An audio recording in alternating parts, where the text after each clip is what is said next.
আউযু বিল্লাহি মিনাশ শাইতানির রাজিম বিসমিল্লাহির রহমানির রহিম।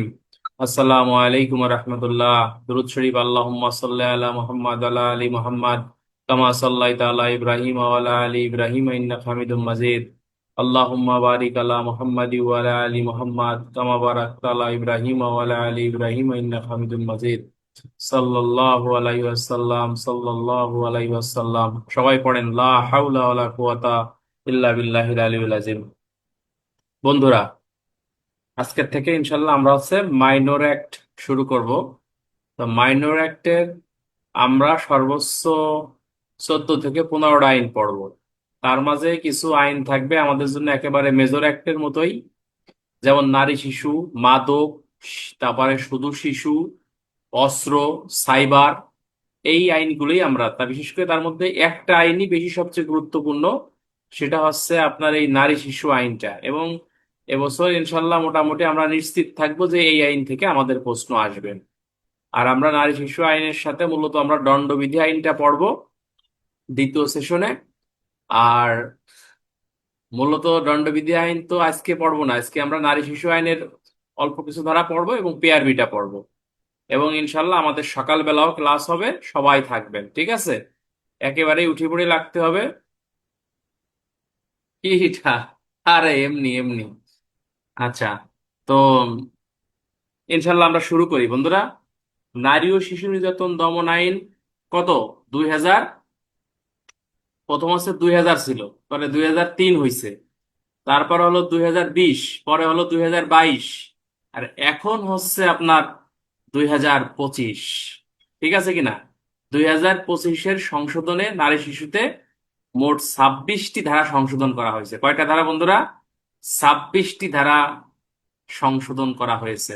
এগুলো পরীক্ষায় আসবে না, কিন্তু এই আইনের প্রত্যেকটা বিষয় আমাদেরকে জানতে হবে এবং নিশ্চিত ধরে রাখবেন এবছর আমরা প্রশ্ন এখান থেকে পাবো ইনশাল্লাহ। আহ, একেবারে মানে মুখস্থ করে ফেলতে হবে ধারাগুলো। এবং অলরেডি আমি আপনাদের কিন্তু একটা নোট দিছি, দেখেন, এটা প্রিন্ট করে নেবেন, সবার নোট দিলে ইনশাল্লাহ ভালো হবে, ঠিক আছে? আচ্ছা, কমেন্ট না করি আমরা শুরু করি। নারী শিশু নির্যাতন দমন আইন সংশোধনী অধ্যাদেশ, এটা কিন্তু আইন না, সংশোধনী অধ্যাদেশ 2025। নর্মালি কোশ্চেন যখন আসবে তখন ওই প্রশ্নেই লেখা থাকবে যে এটা আইন কত সালের বা কত অধ্যাদেশ, এটা লেখা থাকবে। এটা হচ্ছে তাহলে নারী শিশু নির্যাতন দমন আইন নারী শিশু নির্যাতন দমন সংশোধন অধ্যাদেশ 2025 নামে হচ্ছে আপনার এটা অবহিত হবে। এমসিকিউ কত নামে অবহিত হবে? Thank you. 25 নামে হচ্ছে আপনার অভিহিত হবে, ঠিক আছে কিনা? এবং এই যে যে 2025 এই আইনটা, এটা সংশোধন হয়েছে কত কত তারিখে বন্ধুরা? 23শে মার্চ। মনে রাখবেন এমসিকিউ, কত মার্চ? 23শে মার্চ হচ্ছে এটা সংশোধন হয়েছে, এতটুকু মনে রাখলেই হবে। 2025-এর এই যে যে অধ্যাদেশ, এই অধ্যাদেশে মোট 26টি ধারা সংশোধন করা হয়, 26টি ধারা।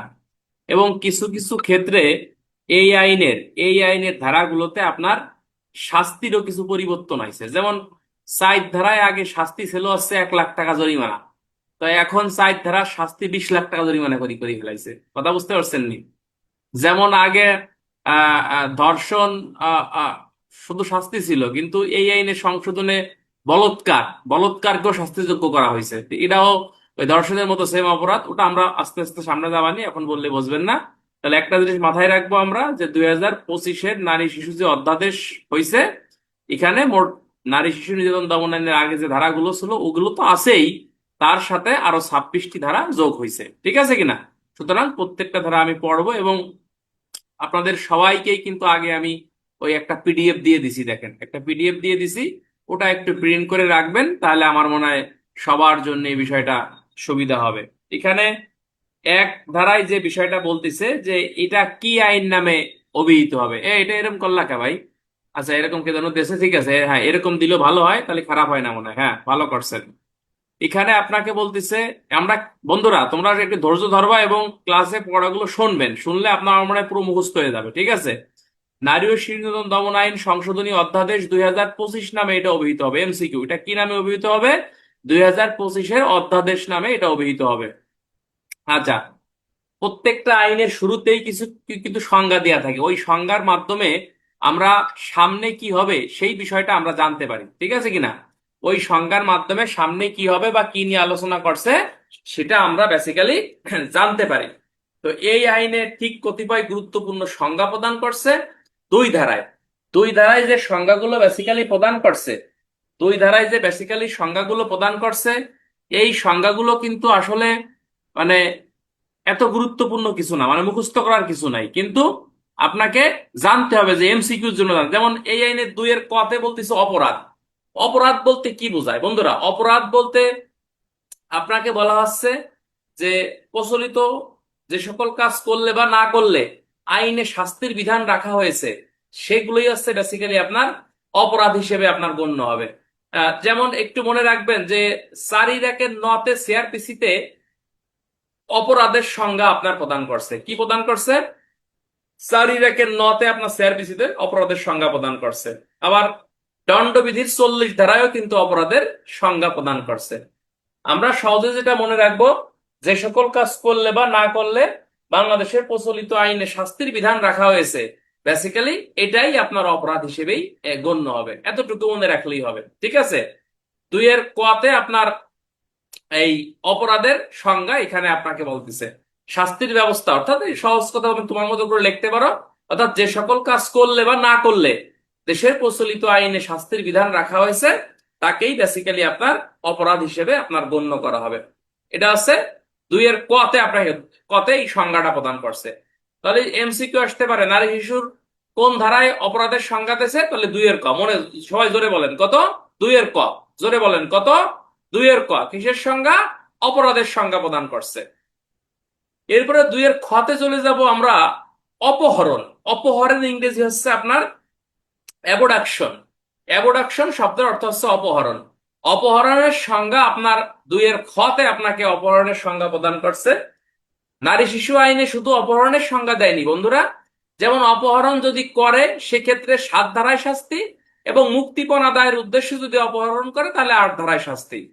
আর নারী শিশু যেটা অধ্যাদেশ 2025-এ এখানে যে শাস্তি ছিল ওই শাস্তি আগেরটাই এখনো রয়েছে। অপহরণের সংজ্ঞা কিন্তু দণ্ডবিধির 363 ধারায়ও কিন্তু দিছে। বলতেছে যদি কোনো ব্যক্তি অপর কোনো ব্যক্তিকে ভয় ভীতি প্রলোভন প্রতিশ্রুতির মাধ্যমে কি করে আপনার এই ভাই ফেসবুকে ক্লাস আসছে ভাই, ফেসবুকে এখন দেওয়া সম্ভব না ভাই, আপনি একটু জুমের ব্যবস্থা করেন। আপনি নাহলে ক্লাস দিবানি, জুমে ক্লাস করতে হবে ভাই। আরে দাদা আমি তো ক্লাস ফেসবুকে দেবে কে? আচ্ছা আমি দেখবেন আজকে একটু থাকেন, আমি দেখতেছি, আমি দেখতেছি।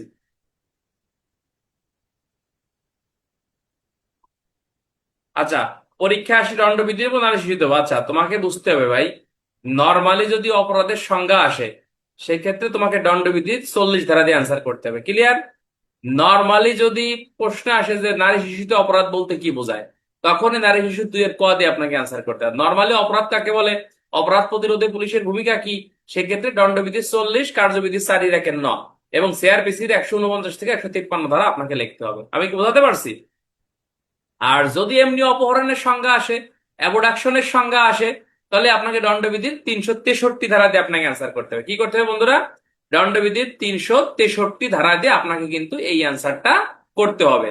হ্যাঁ, 362 কেন? 300, 301, 359, 360, 361, 362।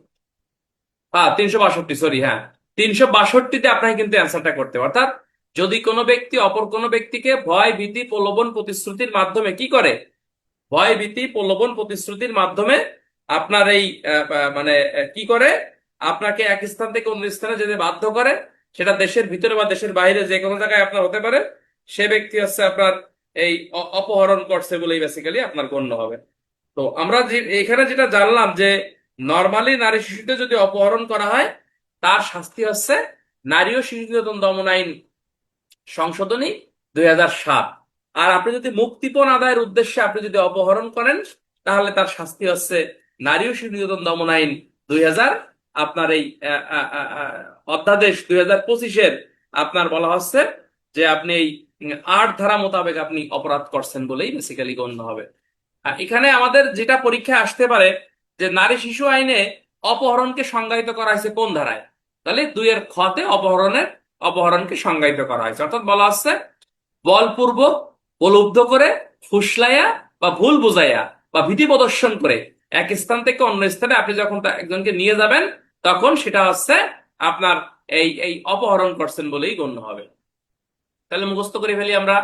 দুইয়ের কতে অপরাধ, দুইয়ের খতে হচ্ছে অপহরণ, আর দুইয়ের গতে হচ্ছে আপনার আটক। আটক, তাহলে নর্মালি আটকের সংজ্ঞা আছে দুইয়ের গ, বলা হচ্ছে কোনো ব্যক্তিকে তার ইচ্ছার বিরুদ্ধে কোনো স্থানে আটকিয়ে রাখাকে আপনাকে আটক বলে অভিহিত করা হবে। তো তোমরা যেমন অলরেডি দণ্ডবিধি আইনে যারা পুরন তারা জানেন যে অবৈধ আটকের কিন্তু একটা সংজ্ঞা আছে। অবৈধ আটকের সংজ্ঞা আছে দণ্ডবিধি 340। অর্থাৎ বলা হচ্ছে যদি কোনো ব্যক্তি অপর কোনো ব্যক্তিকে নির্দিষ্ট একটি সীমার মধ্যে আটকিয়ে রাখে অথবা নির্দিষ্ট সীমার বাইরে যদি না দেয়, তাহলে উক্ত ব্যক্তি অপর ব্যক্তিকে অবৈধ আটক করছে বলে গণ্য হবে। যেমন আমাকে যদি কেউ শ্রীপুর এলাকা ত্যাগ করতে না দেয়, তাহলে ধরে নিতে হবে যে যে আমাকে ত্যাগ করতে দিচ্ছে না সে আমাকে আটকিয়ে রাখছে। অথবা অন্যায়ভাবে যদি ঘরের মধ্যে কাউকে যদি কেউ আটকায় রাখে, সেক্ষেত্রে সে অবৈধভাবে আটক করছে বলে গণ্য হবে। এবং এই নারী শিশু আইনে অবৈধ আটকের সংজ্ঞা দুইয়ের গতে আপনাকে প্রদান করছে। এবং দণ্ডবিধি আইনে অবৈধ যে আটক, এই আটকের সংজ্ঞাটা আপনার বলা হচ্ছে 340 ধারায়। ক্লিয়ার? আর যদি আপনি অবৈধ আটক করেন, সেক্ষেত্রে আপনি কয়দিন আটক করছেন, এই দিনের উপর ভিত্তি করে মূলত আপনার শাস্তির বিধান কিন্তু নিহিত রয়েছে। যেমন আপনি যদি 1 থেকে 2 দিন কাউরে অন্যায়ভাবে আটকায় রাখেন কোন ঘরের মধ্যে, তাহলে 342-এ আপনি অপরাধী 1 থেকে 2 দিন। আর 3 থেকে 9 দিন পর্যন্ত কারো যদি আটকায় রাখেন, সেক্ষেত্রে আপনি 343। আর 10 থেকে কিয়ামত পর্যন্ত কারো যদি অবৈধভাবে আটকায় রাখেন, সেক্ষেত্রে 344। আর একটা ইম্পর্টেন্ট ধারা মনে রাখবেন, যদি যদি কাউকে কি করেন বন্ধুরা, এটা মনে রাখতে হবে, যদি আপনি জোর করে স্বীকারোক্তি আদায় করার জন্য কাউকে যদি আটকায় রাখেন, জোর করে স্বীকারোক্তি আদায় করার জন্য কাউকে যদি আপনি আটকায় রাখেন, সেই ক্ষেত্রে আপনাকে বলা হচ্ছে যে আপনি এই 348 ধারা মোতাবেক আপনি অপরাধ করছেন বলে গণ্য হবে। এই ধারাগুলো আমরা একটু খেয়াল রাখবো। তাহলে দুইয়ের কতে অপরাধ, দুইয়ের খতে হচ্ছে অপহরণ, আর দুইয়ের গতে হচ্ছে আটক। আমরা কি বুঝতেছি বন্ধুরা? আমরা আশা করি ক্লাসেই পড়াগুলো মুখস্থ করে ফেলবো। এবং অলরেডি আপনাদের শীট দেওয়া হয়েছে, এই এই এই শীট অনুযায়ী হচ্ছে আমরা আহ ইনশাল্লাহ মুখস্থ হয়ে যাবে আমাদের। তাহলে দুইয়ের কতে অপরাধ, দুইয়ের খতে হচ্ছে অপহরণ, দুইয়ের গতে হচ্ছে আটক। ঠিক আছে কিনা? দুইয়ের ঘতে ট্রাইব্যুনাল, এই ট্রাইব্যুনাল এগুলো দরকার নাই। দুইয়ের উমো, দুইয়ের উমোতে হচ্ছে বেসিক্যালি আপনার ধর্ষণের সংজ্ঞা দেশে, যে ধর্ষণ জিনিসটা কি। দুইয়ের উমোতে ধর্ষণের সংজ্ঞা দেশে বলতেছে যে নারী ও শিশু নির্যাতন দমন আইন সংশোধনী অধ্যাদেশ 2025 এর দুইয়ের উমোতে ধর্ষণের সংজ্ঞা দেশে। তো ধর্ষণের সংজ্ঞা আগেও যা ছিল বর্তমানও তাই আছে। তবে এই নারী শিশু নির্যাতন দমন আইনে ধর্ষণের যে সংজ্ঞা, এখানে হচ্ছে আপনার এই একটু ওই যে বলৎকারকে বলা হয়েছে, এটাও ধর্ষণের পর্যায়ে পড়ে যাবে। তবে এখানে ধর্ষণের যে সংজ্ঞা 375 দ্বারা এমসিকিউ আসতে পারে যে নারী শিশু আইনে ধর্ষণ বলতে বেসিক্যালি কোনটাকে বুঝাইছে। যে দণ্ডবিধি আইনে 375 দ্বারায় ধর্ষণকে যেভাবে সংজ্ঞায়িত করা হয়েছে, ঠিক ওইভাবে হচ্ছে আপনাকে বুঝাইছে। কথা ক্লিয়ার কিনা? তো 375 দ্বারায় ধর্ষণের কয়টি উপাদান আছে? এমসিকিউ 5টা উপাদান আছে। কি বলতিছে? মানে যদি কোনো ব্যক্তি অপর কোনো নারী বা শিশুকে হ্যাঁ বা কি করে নিম্নলিখিত 5 ভাবে যৌন সঙ্গমন করে, সেক্ষেত্রে সে ধর্ষণ করছে বলে গণ্য হবে। 1 নম্বর হচ্ছে আপনার ভয় ভীতি দেখিয়ে যৌন সঙ্গমন করলে, ঠিক আছে কিনা, সরি তার ইচ্ছার বিরুদ্ধে, হ্যাঁ তার সম্মতি বেঁধে রেখে। ইচ্ছার বিরুদ্ধে মানে কি? ইচ্ছার বিরুদ্ধে মানে আপনি জোর জবরদস্তি করে আপনি করছেন, সম্মতি বেঁধে রেখে।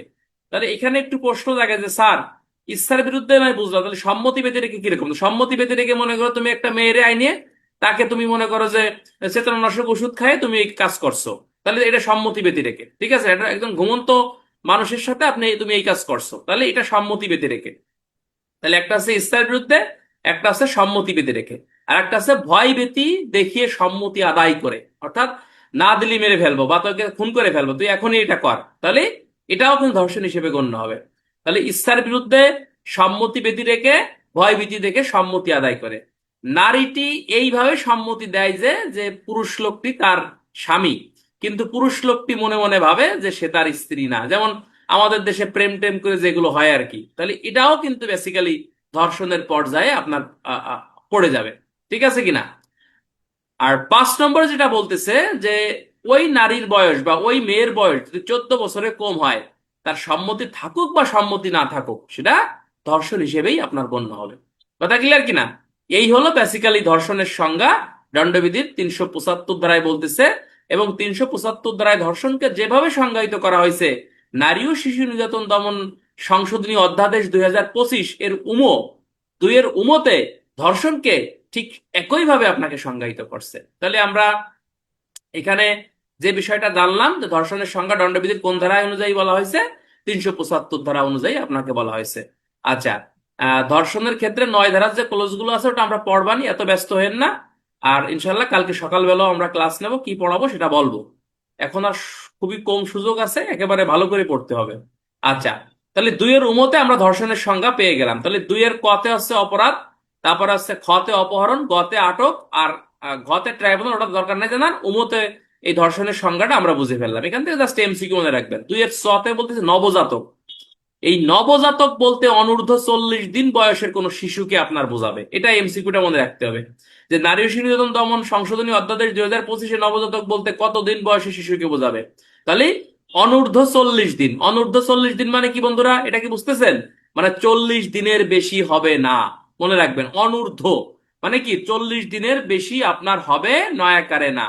একেই বেসিক্যালি আপনাকে বলা হচ্ছে যে আপনার এই নবজাতক, নবজাতক হিসেবে বেসিক্যালি আপনার কি হবে, আপনার গণ্য করা হবে। এই কথাটাই আপনাকে এই কথাটাই হচ্ছে বেসিক্যালি হচ্ছে আপনার এখানে বলতেছে। এই কথাটাই বেসিক্যালি আপনার এখানে বলতেছে যে নবজাতক বলতে হচ্ছে আপনার এই অনূর্ধ্ব 40 দিন, 40, অনূর্ধ্ব হচ্ছে আপনার এই 40, যার বয়স সে হচ্ছে নবজাতক হিসেবে গণ্য হবে। ঠিক আছে কিনা? এই কোডটা একটু মনে রাখবেন, এই কোডটা কিন্তু খুবই গুরুত্বপূর্ণ। আশা করি আমার কথা মনে হয় ইনশাল্লাহ এটা বুঝছেন। আচ্ছা, আমরা এখন একটা এমসিকিউ, এটা ডাইরেক্ট মুখস্থ, যে নবজাতক বলতে কত দিনের বয়সের শিশুকে বোঝাবে? অনূর্ধ্ব 40, অর্থাৎ যার বয়স 40 বছরের বেশি না, 40 দিনের বেশি না। 39 দিন হলেও সেও কিন্তু নবজাতক, অর্থাৎ 40-এর কম হলে সেটা না হবে, কিন্তু 40 দিন হবে, কিন্তু 41 দিন হবে না। হ্যাঁ, অনূর্ধ্ব 40 অর্থাৎ সর্বোচ্চ 40 দিন আপনার হবে, সে নবজাতক। আর এই কথাই আপনাকে বলতে নারী, 2 এর সতে বলতেছে নারী। নারী বলতে যে কোনো বয়সের নারীকে বোঝাবে। ঠিক আছে কিনা? তার বয়স 40 হতে পারে, 50 হতে পারে, বৃদ্ধ হতে পারে, একেবারে ঘরে পড়া হতে পারে, প্যারালাইসিস হতে পারে, নারী তো নারী। অর্থাৎ এই 2 এর সাথে নারীর সংজ্ঞা দিয়েছে এমসিকিউ। তাহলে নারী বলতে কত বছর বয়সের নারীকে বোঝাবে বন্ধুরা? তাহলে বলতেছে যে নারী বলতে যে কোনো বয়সের নারীকেই আপনার এখানে বোঝাবে। এই এমসিকিউটা মনে রাখবেন। তাহলে আমরা এখানে যে গুরুত্বপূর্ণ 2-3টা এমসিকিউ দেখলাম, একটা আছে নবজাতক বলতে অনূর্ধ্ব 40 দিন, আর নারী বলতে কত বছরের নারীকে বলা আছে, যে কোনো বয়সের নারীকে আপনার এই এই ইয়া হিসেবে গণ্য হবে। কি বলতেছে? যে আপনার এই নারী হিসেবে আপনার গণ্য হবে। আচ্ছা, এই যে যে ধারাগুলো পড়লাম, এগুলো কিন্তু একটাও সংশোধন না, এগুলো সব আগের ধারাই ছিল। এখন যে ধারাটা জানবো এটা সংশোধন হয়েছে। আমি আগেই বলছি যে নারী শিশু নির্যাতন দমন আইন সংশোধনী অধ্যাদেশ, সেখানে বলা হচ্ছে যে আপনার এই কি বলতেছে, বলতেছে মোট 26টা ধারা সংশোধন হয়েছে। তো সংশোধনের মধ্যে এই যে একটা ধারা 2-এর স স অর্থাৎ ডাবল স, একটা সতে হচ্ছে নারী, আর ডাবল সতে হচ্ছে বলৎকার। বলা হচ্ছে কোনো ছেলে শিশুর মুখ বা পাও পথে কোনো ব্যক্তি কর্তৃক সংগঠিত যৌনকর্ম। ঠিক আছে কিনা? এটাকে বেসিক্যালি বলৎকার বলা হচ্ছে। তো বলৎকার আমাদের সমাজে কিন্তু অন্যতম একটি গুরুত্বপূর্ণ অপরাধ। এটা নর্মালি এটা আমাদের দেশে খুবই ঘটে থাকতে, এটা আপনারা জানেন, বেশি কথা বলে সময় নষ্ট করবো না। বলৎকারের সংজ্ঞাটা আমরা এভাবে মনে রাখবো, যে এমসিকিউ হতে পারে যে বলৎকার বলতে নিচের কোন পথে যৌন সঙ্গমকে বোঝায়? পাও পথে, কোনো শিশুর মুখে, তারপর হচ্ছে আপনার ক খ কোনোটি না। তাহলে মুখে এবং পাও পথে যদি কোনো ব্যক্তি যৌন সঙ্গমন করে, তাহলে সেটা বলৎকার হিসেবেই বেসিক্যালি আপনার গণ্য হবে। ক্লিয়ার? এই বলৎকার যদি কোনো ব্যক্তি করে, তার শাস্তি দণ্ডবিধির কত ধারায় আছে বলেন তো? হ্যাঁ, সেটা হচ্ছে আপনার সোডোমি। সোডোমি বা হচ্ছে এই সমকামিতা, অর্থাৎ 377 ধারায় কিন্তু আপনার এই বলৎকারকে সংজ্ঞায়িত করছে দণ্ডবিধির। আর নারী শিশুর যে বলৎকারের সংজ্ঞা, সেটা আছে 2-এর ডাবল স, অর্থাৎ 2 স স, 2 স স। ঠিক আছে কিনা? এটা মুখস্থ করবেন। বলৎকার এটা নতুন ধারা, এটা মুখস্থ করতে হবে। তাহলে বলৎকার বলতে কি বোঝাচ্ছে? কোন ছেলে শিশুর মুখ বা পাও পথে কোন ব্যক্তি কর্তৃক সংগঠিত যৌন কর্মকে আপনার বলৎকার হিসেবেই বেসিক্যালি আপনার গণ্য হবে। কোন ছেলে শিশুর, এমসিকিউ, কোন শিশুর? ছেলে শিশুর মুখ বা পাউপথে কোন, এটা তো বুঝতেছেন, এটা ব্যাখ্যা করার কিছু নাই। তাহলে যদি যৌন সঙ্গমন করে সেটা বলৎকার হিসেবেই গণ্য হবে। দুইয়ের ডাবল সাথে হচ্ছে বলৎকার। আর দুইয়ের ট্রিপল ছয় এটা হচ্ছে মারাত্মক জখম বা গ্রেভিয়াস হার্ট। এখানে আপনার মারাত্মক জখমকে সংজ্ঞায়িত করছে। মনে করেন আপনি একজনকে মারি মারাত্মক জখম করতে পারেন না, হ্যাঁ, শিশুরে মারতে পারেন, কোন নারীকে আপনি মারতে করেন। তো এই কথাটাই আপনার দুইয়ের ট্রিপল ছতে বলতেছে, ছাগলের ছ, দুইয়ের তিনটে ছতে আপনাকে বলতেছে মারাত্মক জখম বলতে নারী শিশু নির্যাতন দমন সংশোধনী অধ্যাদেশ 2025-এর দুইয়ের ট্রিপল ছতে বলতেছে, যদি কোনো ব্যক্তি অপর কোনো ব্যক্তিকে দণ্ডবিধির 320 ধারায় যে 8 প্রকারের আঘাত উল্লেখ রয়েছে তার যে কোনো একটি আঘাত যদি কোনো নারী বা শিশুকে করে, তখন উক্ত ব্যক্তি কি করছে? আপনার বলৎকার করছে, বলৎকার করছে বলেই বেসিক্যালি আপনার গণ্য হবে। তাহলে 320 ধারায় কি 8 প্রকারের আঘাত আছে এটা তো আপনাকে মুখস্থ করতে হবে ভাই। এটা আপনাকে মুখস্থ করতে হবে। এটা মুখস্থ কিভাবে করবেন? এটা আমি আমার নোটেও আছে বা সবার স্যার গাইডে আছে। যেমন যেমন আছে, স্ক্রিনে যে এটা শেয়ার করছে কিনা, এটা ভালো কাজ করছে, এটা দাগ দেন তাহলে সবার পর সুবিধা হবে। এটা একটু আন্ডারলাইন করেন বা অন্য মার্ক করেন, তাহলে কি পড়াচ্ছি বুঝতে পারবে। ধন্যবাদ, ভালো সিস্টেম করছে এটা। বিশেষ করে এই আইনটার ক্ষেত্রে এটা আমাদের কাজে লাগবে। আচ্ছা, তাহলে 320 ধারায় গুরুতর আঘাতকে 8টা ভাগে বলছে, 8টা ভাগকে মুখস্থ আছে। আলহামদুলিল্লাহ, আমার কিন্তু মুখস্থ আছে। আমি বলি দেখেন, অর্থাৎ এমন আঘাত মানে পুরুষত্বহীনকরণ, ঠিক আছে কিনা। 2 নম্বরে বলতেছে এমন আঘাত করা যে আঘাতের ফলে দুই চোখের যে কোনো একটি আপনার দৃষ্টিশক্তি চিরতরে নষ্ট হয়ে যাওয়া। এমন আঘাত করা যে আঘাতের ফলে দুই কানের যে কোনো একটি শ্রবণ শক্তি চিরতরে নষ্ট হয়ে যাওয়া, ঠিক আছে কিনা। কয়টা হলো? সাইড দিয়ে। এরপরে বলতেছে যে কোনো অঙ্গ বা গ্রন্থির অনিষ্ট করা, ঠিক আছে কিনা। এরপরে বলতেছে যে কোনো অঙ্গ বা গ্রন্থির শক্তি সমূহ নষ্ট করা। হ্যাঁ, কয়টা হলো? 6টা। 7 নম্বরে বলতেছে হাড় বা দন্ত ভাঙ্গা। হাড় মানে, হাড় তো বোঝেন, হাড় তো মানে বোন, দন্ত মানে আচ্ছা দাঁত, দন্ত মানে দাঁত, দন্ত চিকিৎসক নাম শুনছেন না? হাড় বা দন্ত ভাঙ্গা। আর একটা বলতেছে এমন আঘাত করা যে আঘাত মানুষের জীবনকে বিপন্ন করতে পারে, হ্যাঁ, অথবা যে ব্যক্তি 20 দিন পর্যন্ত স্বাভাবিক কাজকর্ম করতে পারে না, হাসপাতালে ভর্তি থাকে। তাহলে এই ধরনের আঘাতকে বলা হচ্ছে গ্রেভিয়াস হার্ট। আর এই ধরনের আঘাতের যে কোনো একটা আঘাত যদি আপনি কোনো নারী বা শিশুকে করেন, সেই ক্ষেত্রে আপনাকে বলতেছে আপনি নারী ও শিশু নির্যাতন দমন সংশোধনী অধ্যাদেশ 2025-এর দুইয়ের ট্রিপল ছ, দুইয়ের ট্রিপল ছ, এই ট্রিপল ছতে আপনি মারাত্মক জখম করছেন বলে গণ্য হবে। তাহলে রিটেনে প্রশ্ন আসতে পারে, নারী শিশু নির্যাতন দমন আইন অনুসারে মারাত্মক জখমের সংজ্ঞা দিন।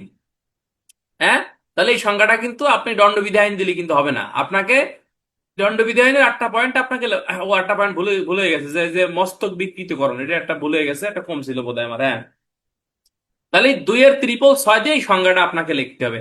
এখন যদি আপনি খালি 320 লিখে থন তাহলে কিন্তু আপনার উত্তর হলো না। যেটা চাইছে সেইটা আপনাকে লিখতে হবে, ঠিক আছে কিনা। দুইয়ের জ, দুইয়ের জতে কি বলতেছে বন্ধুরা? দুইয়ের জতে বলছে মুক্তিপণ, অর্থ আর্থিক সুবিধা বা অন্য কোনো সুবিধা আদায় করা। মুক্তিপণ, যদি মুক্তিপণ আপনি যদি করেন, নারী শিশু আইনে কোনো নারী বা শিশুকে আটকায় যদি মুক্তিপণ করেন, সেক্ষেত্রে এই আইনের 8 ধারায় কিন্তু আপনার শাস্তি হবে। মনে রাখবেন কয় ধারা? 8 ধারা। তাহলে আমরা একটু পিছনের দিকে যাই। কি পড়লাম? দুইয়ের কতে হচ্ছে অপরাধ, খতে হচ্ছে অপহরণ, গতে হচ্ছে আপনার, গতে কি বলতেছে? গতে আপনাকে বলতেছে হচ্ছে আটক। আর এই আটক বলতে অবৈধ আটককে বোঝাচ্ছে। দুইয়ের উমতে হচ্ছে আপনার ধর্ষণ। দুইয়ের সতে হচ্ছে নবজাতক। নবজাতক বলতে অনূর্ধ্ব 40 দিনের বয়সের শিশুকে বোঝাবে। দুইয়ের সতে হচ্ছে যে কোনো বয়সের নারীকে বোঝাবে। আর দুইয়ের দুটি সতে হচ্ছে বলৎকার। বলৎকার বলতে বোঝাচ্ছে কোনো শিশুর, আপনার এই কোনো ছেলে শিশুর বিশেষ করে মুখ বা পাও পথে যদি আপনি যৌনকর্ম করেন সেটা বলৎকার। আর দুইয়ের ট্রিপল ছ যেটা, সেটা হচ্ছে মারাত্মক জখম বলতে দণ্ডবিধির 320 ধারায় মারাত্মক জখমকে যেভাবে সংজ্ঞায়িত করছে নারী ও শিশু নির্যাতন দমন আইন সংশোধনী 2020-এ, এই মারাত্মক জখম বলতে আপনার এই সেম একই জখমকে আপনার সংজ্ঞায়িত করা হবে।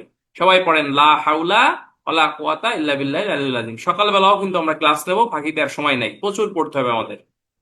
আচ্ছা, দুইয়ের জতে বলতেছে আর্থিক সুবিধা বা যে কোনো প্রকার মুক্তিপণ আদায়, অর্থাৎ মুক্তিপণ তো বুঝতেছেন, দুইয়ের জতে মুক্তিপণের সংজ্ঞা দিয়েছে, কিন্তু বেসিক্যালি মুক্তিপণের যে শাস্তি, এই মুক্তিপণের শাস্তির কথা আপনাকে বলতেছে যে আপনার এই নারী শিশু দমন আইন সংশোধনী 2025-এর 8 ধারায় মুক্তিপণের সংজ্ঞা আপনাকে বেসিক্যালি প্রদান করছে।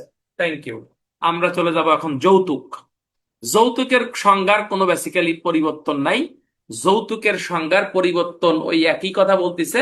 এখানে বলতেছে যে বিবাহর সময় ছেলের পিতামাতা বা হচ্ছে মেয়ের পিতামাতা, ঠিক আছে কিনা, অর্থাৎ এই যে যে ইসলামিক যে যে নিয়ম আছে, অর্থাৎ যে যে কি কয় রে, এই যে আরে তোমার এই যে কাবিন, এই কাবিন না বাবা মোহরানা ব্যতীত অন্য যা দেবে সবই হচ্ছে যৌতুকের অন্তর্ভুক্ত হবে, ঠিক আছে কিনা।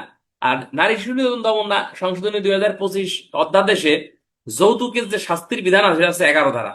11-র কতে আপনাকে জানতে হবে যৌতুকের জন্য যদি মারি ফেলান 11-র ক, যৌতুকের জন্য গুরুতর আঘাত করলে 11-র গ, আর যৌতুকের জন্য যদি সাধারণ আঘাত করেন বা চড় থাপ্পড় মারেন, কিল ঘুষি মারেন, হ্যাঁ, সেক্ষেত্রে 11-র গ। অর্থাৎ এই 3টা ধারা আমাদেরকে মুখস্থ করতে হবে, ঠিক আছে কিনা। উপহার যৌতুক হিসেবে গণ্য হবে না, হ্যাঁ থ্যাংক ইউ। উপহার আপনার যৌতুক হিসেবে গণ্য হবে না। তাহলে এটা এমসিকিউ হতে হতে পারে যে নিচের কোনটি যৌতুক হিসেবে গণ্য হবে না।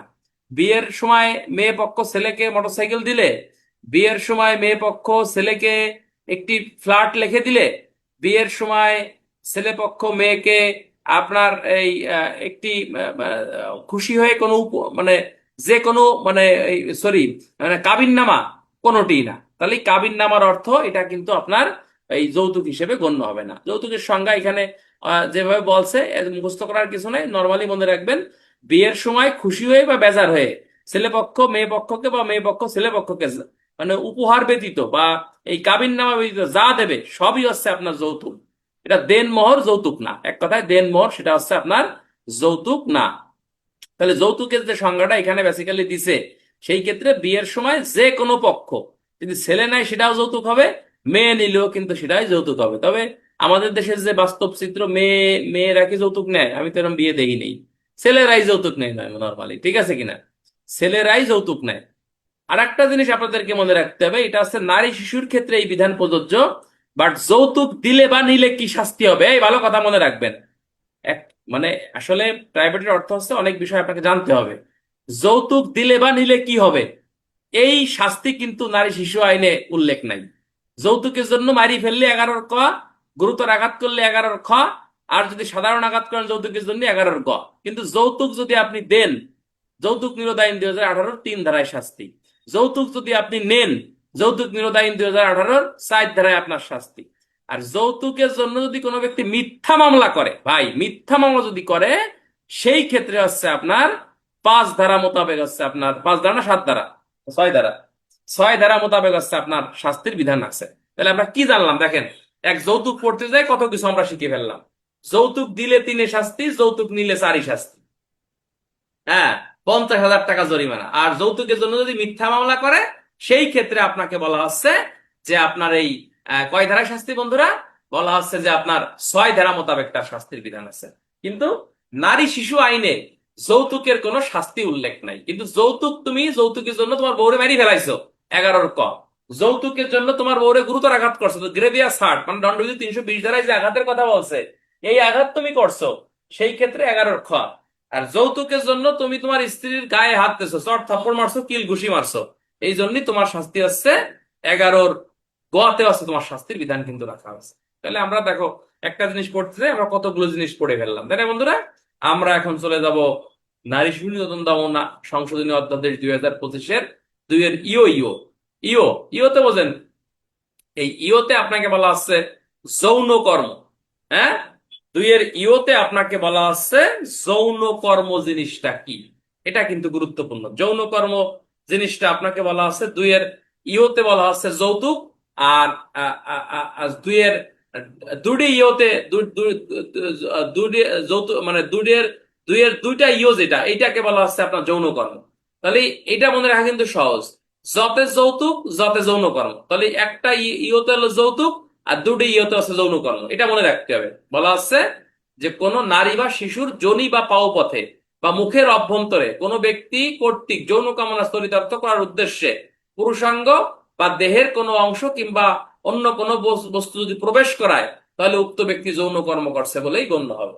তাহলে যৌন কর্মের সংজ্ঞার মতো দেখেন অনেকগুলো কথা আসছে। বলতেছে যে কোনো নারী বা শিশুর কোনো যোনি বা পাওপথে মুখের অভ্যন্তরে তার যৌন কামনা চরিতার্থ করার জন্য পুরুষাঙ্গ বা দেহের অন্য কোনো অঙ্গ যদি প্রবেশ করায়, হ্যাঁ, অন্য কোনো অঙ্গ যদি প্রবেশ করায়, সেই ক্ষেত্রে আপনাকে বলা হচ্ছে সে এই যৌন কর্ম করছে বলেই আপনার গণ্য হবে। এই দেখেন না, এই যে ঢাকাতে কে যেন একটা দেখলাম, এই যে ফেসবুকে আসছে, যে কোন নারী যেন পুরুষদের আটকাই চাবুক দিয়ে মারি যৌন যৌনকর্ম মানে যৌন আকাঙ্ক্ষা কি যেন, এটা বলার দরকার নাই, এইগুলো করছে, অ্যারেস্ট করছে আমাদের পুলিশ।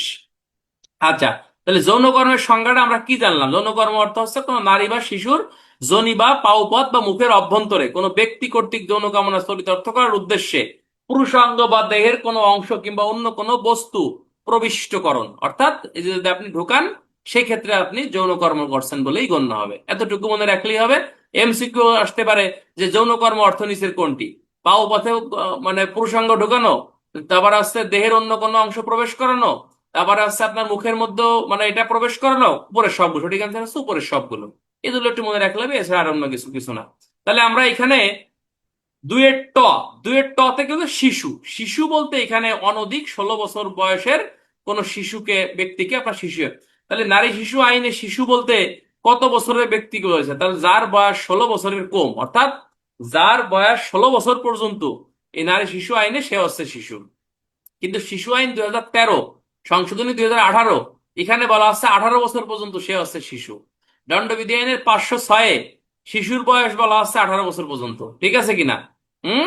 তাহলে নারী শিশু আইনের আপনার এই এই এই এই এই এই কি বলতেছে? বলতেছে আপনার এই যার বয়স 16 বছর পর্যন্ত সে হচ্ছে শিশু, 16 বছরের উপর হয়ে গেলে সেটা কিন্তু আর শিশু হিসেবেই গণ্য হবে না। তাহলে বন্ধুরা, এখানে আমরা একটু জিনিস দেখলাম, সেটা দুই একটা ধারা সংশোধন, সেটা হচ্ছে দুইয়ের ইও ইও, এটা হচ্ছে যৌনকর্ম। আর একটা সেন্স দেখলাম কি জানো বন্ধুরা, একটু উপরে নাও। আর একটা সেন্স দেখলাম হচ্ছে আপনার এই দুইয়ের ইও ইওতে হচ্ছে যৌনকর্ম, আর একটা হচ্ছে দুইয়ের ডাবল ছতে হচ্ছে বলৎকার। হ্যাঁ, আর একটা সংজ্ঞা, তাহলে দুইয়ের ডাবল ছতে হচ্ছে বলৎকার, দুইয়ের ট্রিপল ছতে হচ্ছে মারাত্মক জখম, আর দুইয়ের ইও ইওতে হচ্ছে আপনার এই যৌনকর্ম। এই সংজ্ঞাগুলো একটু মুখস্থ করবে, এছাড়া অন্য কিছু না। আচ্ছা, আমরা এখন চলে যাব নারী শিশু নির্যাতন দমন সংশোধনী অধ্যাদেশ 2025-এর 3 ধারা। এখানে বলতেছে, আপাতত বলবৎ অন্য কোনো আইন যাই থাকুক না কেন, এই আইনের বিধান কিন্তু কার্যকর করা হবে। ভালো করে বুঝেন, বলতেছে যে এই আইনের বিধান হচ্ছে আপনার কার্যকর হবে। কি বলতেছে আমরা আবার একটু দেখি। বলতেছে আপাতত বলবৎ অন্য কোনো আইনে, অর্থাৎ এই যে যে ধর্ষণ হোক, যৌনকর্ম হোক, হ্যাঁ, তারপরে অপহরণ হোক বা মুক্তিপণ হোক, তাহলে কোনো নারী বা শিশুকে যদি এই ধরনের কাজ করবো তুমি করো, তাহলে অন্য আইনে যাই থাকুক না কেন, অর্থাৎ দণ্ডবিধি আইনে ধর্ষণের শাস্তি আছে, তাহলে ওই শাস্তি কিন্তু কার্যকর না। ঠিক আছে কিনা? এই কথা 3 ধারায় বলে দিয়েছে। বলতেছে যে তুমি যদি নারী শিশু সংগঠিত এই অপরাধগুলো করতে থাকো ভাই, তাহলে অন্য আইনে যাই থাকুক না কেন, এই নারী শিশুর এই বিধানটাই বেসিক্যালি হচ্ছে আপনার প্রযোজ্য। ক্লিয়ার? তাহলে নারী শিশু অপরাধের ক্ষেত্রে কোন আইনের বিধান প্রযোজ্য হবে? দণ্ডবিধি, কার্যবিধি, নারী শিশু, উপরে সবগুলো। সঠিক অ্যান্সার হচ্ছে নারী ও শিশু নির্যাতন দমন অধ্যাদেশ সংশোধনী 2025-এর বিধান কিন্তু আপনার প্রযোজ্য হবে। এতটুকু জানা থাকলেই হবে, বেশি জানি লাভ নেই। আমরা এখন চলে যাব এই আইনের 4 ধারা। এই 4 ধারাটা কিন্তু গুরুত্বপূর্ণ এবং রিটেনে প্রশ্ন আসতে পারে বিভিন্ন সৃজনশীল পদ্ধতিতে। বন্ধুরা, 4 ধারায় বলতেছে, যদি কোনো ব্যক্তি দহনকারী, ক্ষয়কারী বিষাক্ত পদার্থ দ্বারা কোনো নারী বা শিশুর মৃত্যু ঘটায় বা মৃত্যু ঘটানোর চেষ্টা করে, তার শাস্তি মৃত্যুদণ্ড, যাবজ্জীবন কারাদণ্ড এবং ইহার অতিরিক্ত অনূর্ধ্ব, অনূর্ধ্ব মানে কি সর্বোচ্চ 20 লক্ষ টাকা আপনার অর্থদণ্ডে দণ্ডিত হবে। এর আগে এখানে ছিল 1 লক্ষ টাকা, এটা কিন্তু চেঞ্জ।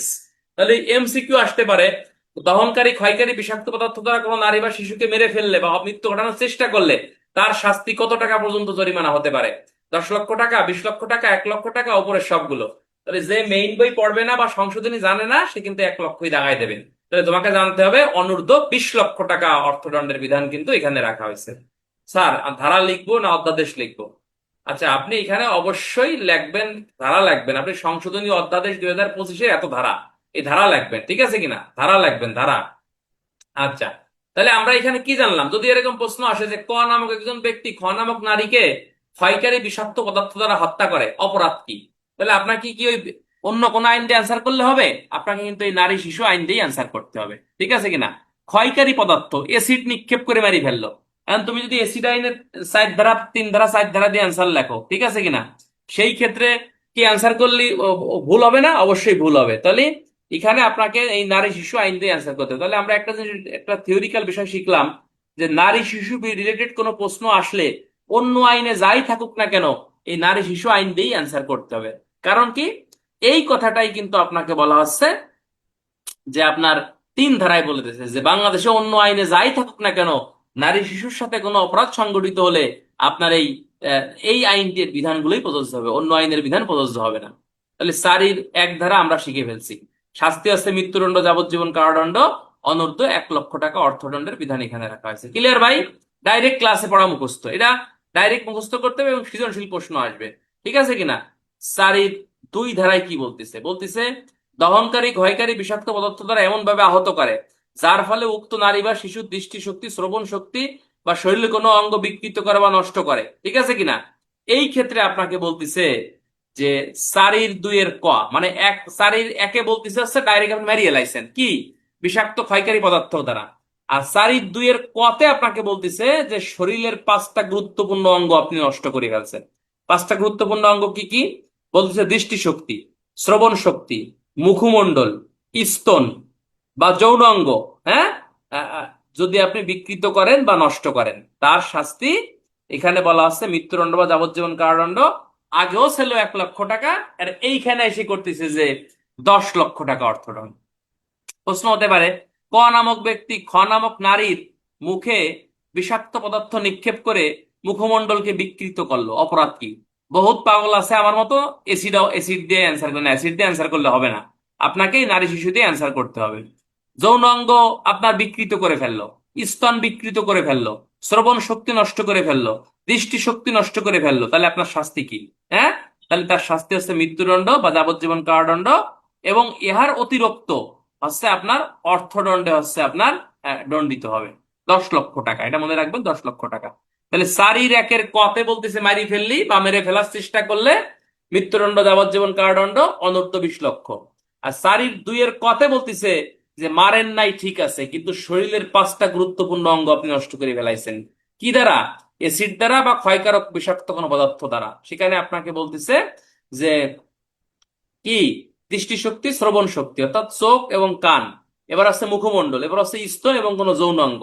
1 2 3 4 5, 1 2 3 4 5, এই 5টা অঙ্গ। তাহলে দৃষ্টিশক্তি, শ্রবণ শক্তি, মুখমণ্ডল, স্তন এবং যৌন অঙ্গ, এই 5টা অঙ্গ তুমি যদি ক্ষতি করে ফেলো ভাই, এই ক্ষতি করে ফেললে তোমার শাস্তি হচ্ছে নারী ও শিশু নির্যাতন দমন আইন সংশোধনী, সংশোধনী 2025, 2000, এই তোমার ল্যাপটপে মানে চার্জ নাই রে ভাই, 2000, অধ্যাদেশ 2025-এর 2-এর হচ্ছে আপনার এই এই কোয়াতে হচ্ছে শাস্তি।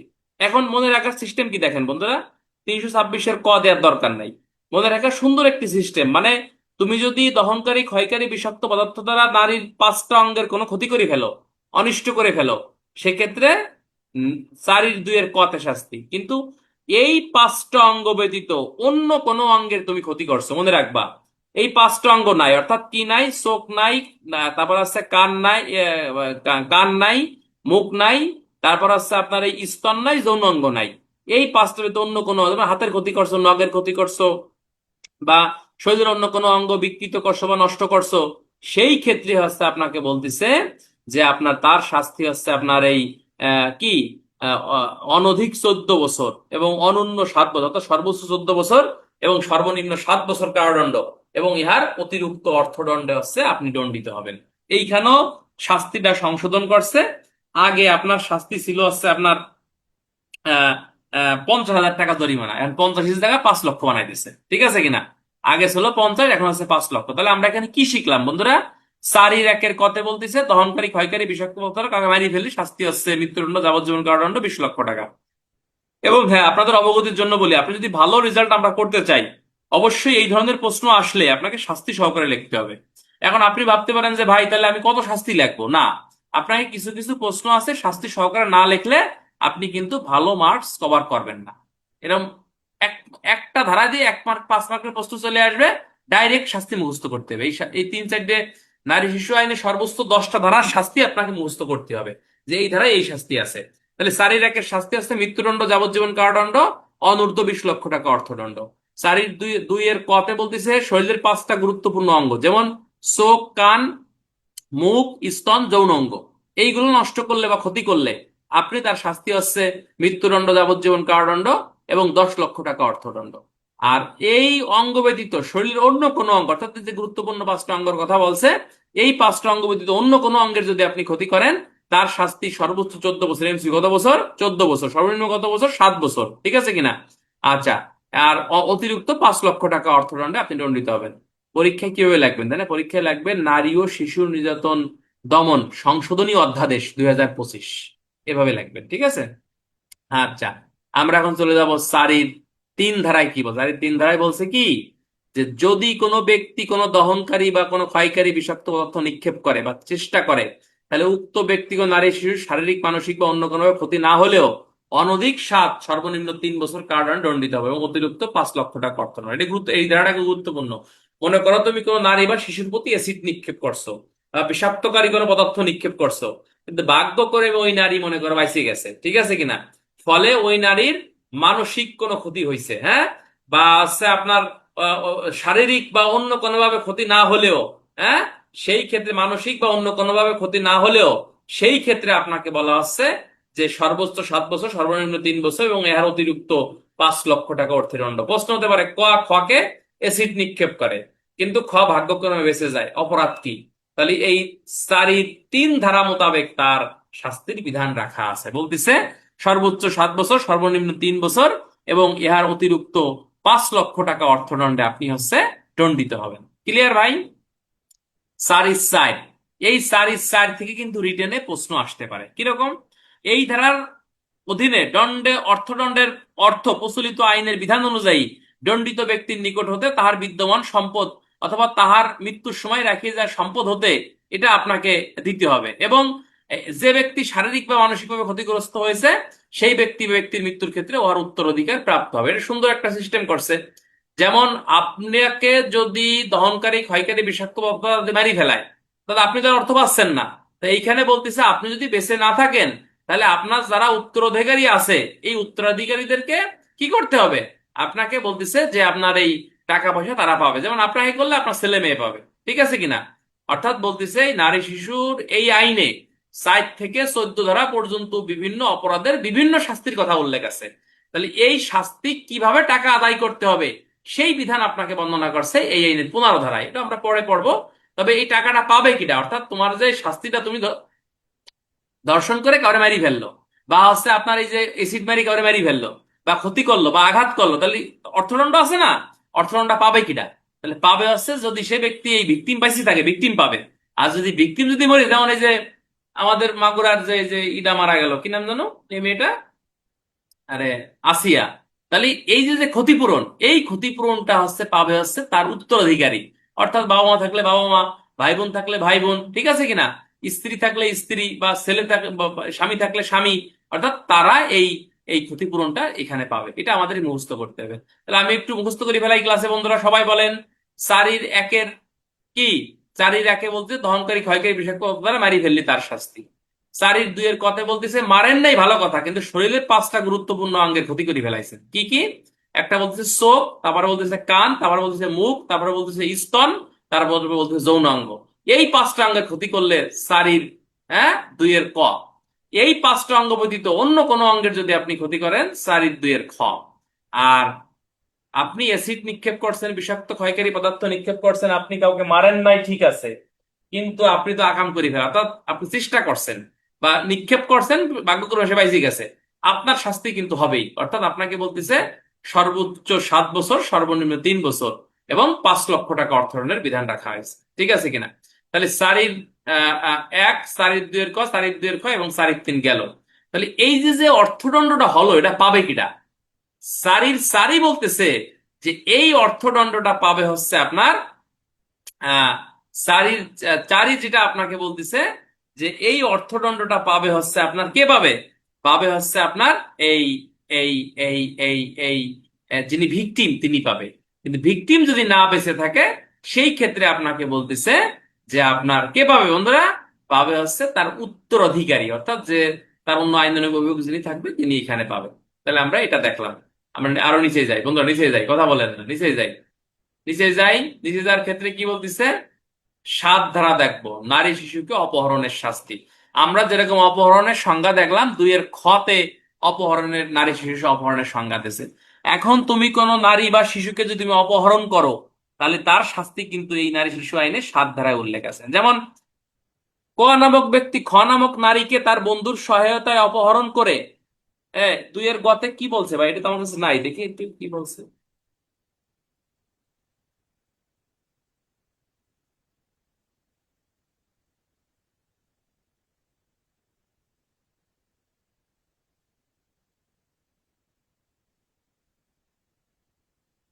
কার কাছে গেজেট আছে নাকি? গেজেট, গেজেটটা আমার হোয়াটসঅ্যাপে দেন তো একটু।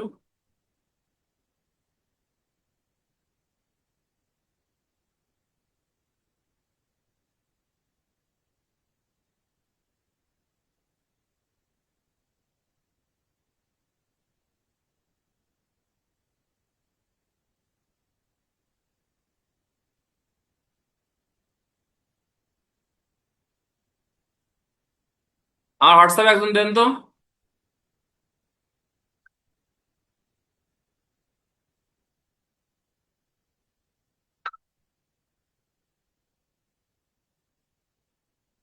আচ্ছা, দেখতেছি দেখতেছি, দাঁড়ান। আমরা আমরা একটু গেজেটটা দেখি, আমরা গেজেটটা দেখি, কথা বলেন না, গেজেটে কি বলছে দেখি। আচ্ছা, ওটা তো সংক্ষেপে নোট হচ্ছে, তো হয়তো মিস্টেক হতে পারে, মিস্টেক ডন্ট মাইন্ড, ঠিক আছে কিনা?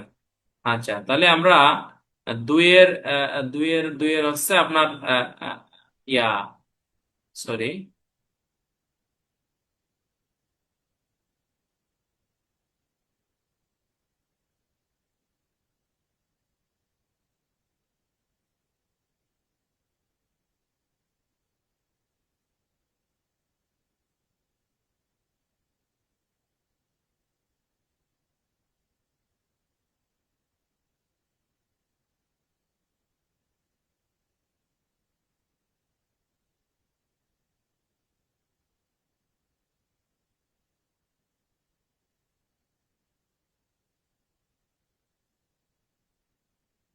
আচ্ছা, ওটা ওটা আমি পরে দেখছি, সময় নষ্ট না করে পরে আমরা দেখি। আচ্ছা, আমরা সাত ধারাটা দেখি। সাত ধারায় বেসিক্যালি কি বলছে? সাত ধারায় আপনাকে বলতেছে অপহরণ।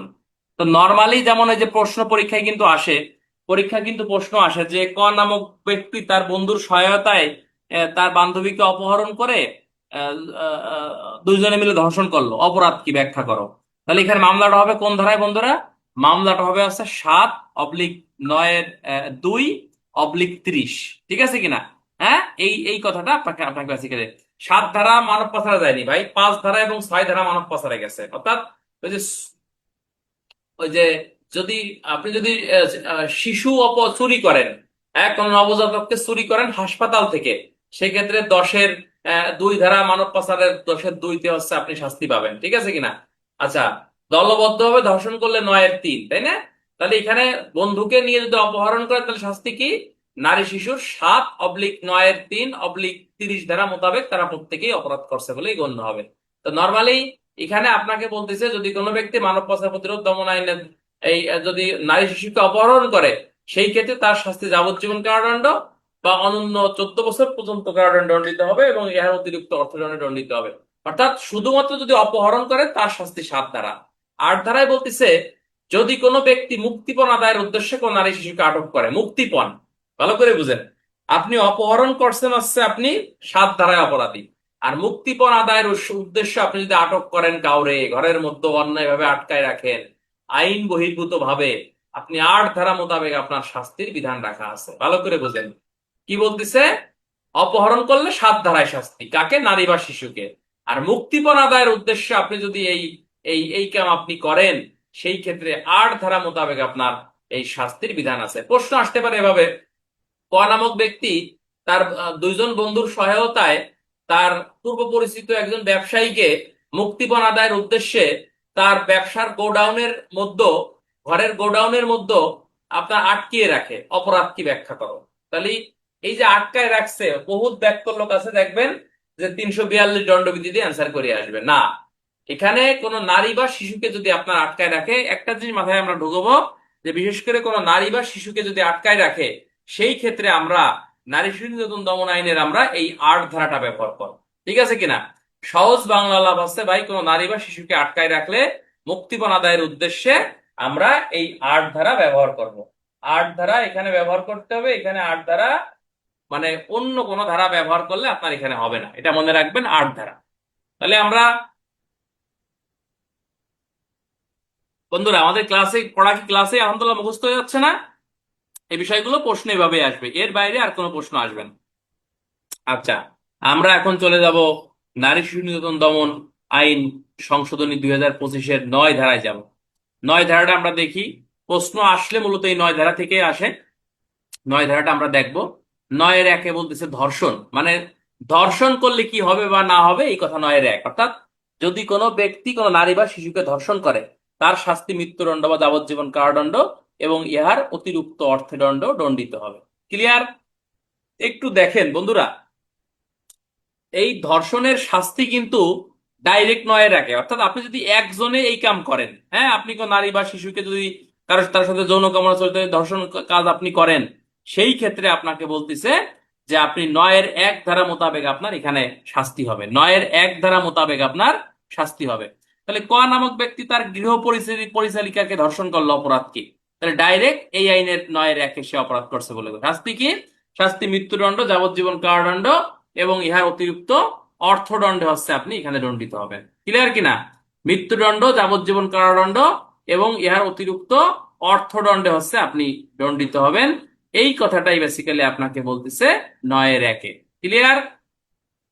একেবারে সহজ কথা বলছে, আমরা কথা বেশি পেছালাম না, একেবারে সহজ করেই মানে জানার বা পড়ার আমরা এখানে চেষ্টা করলাম। Thank you. আমরা এখন সরাসরি চলে যাব একটা ব্যাখ্যায়। ব্যাখ্যায় কি বলতেছে?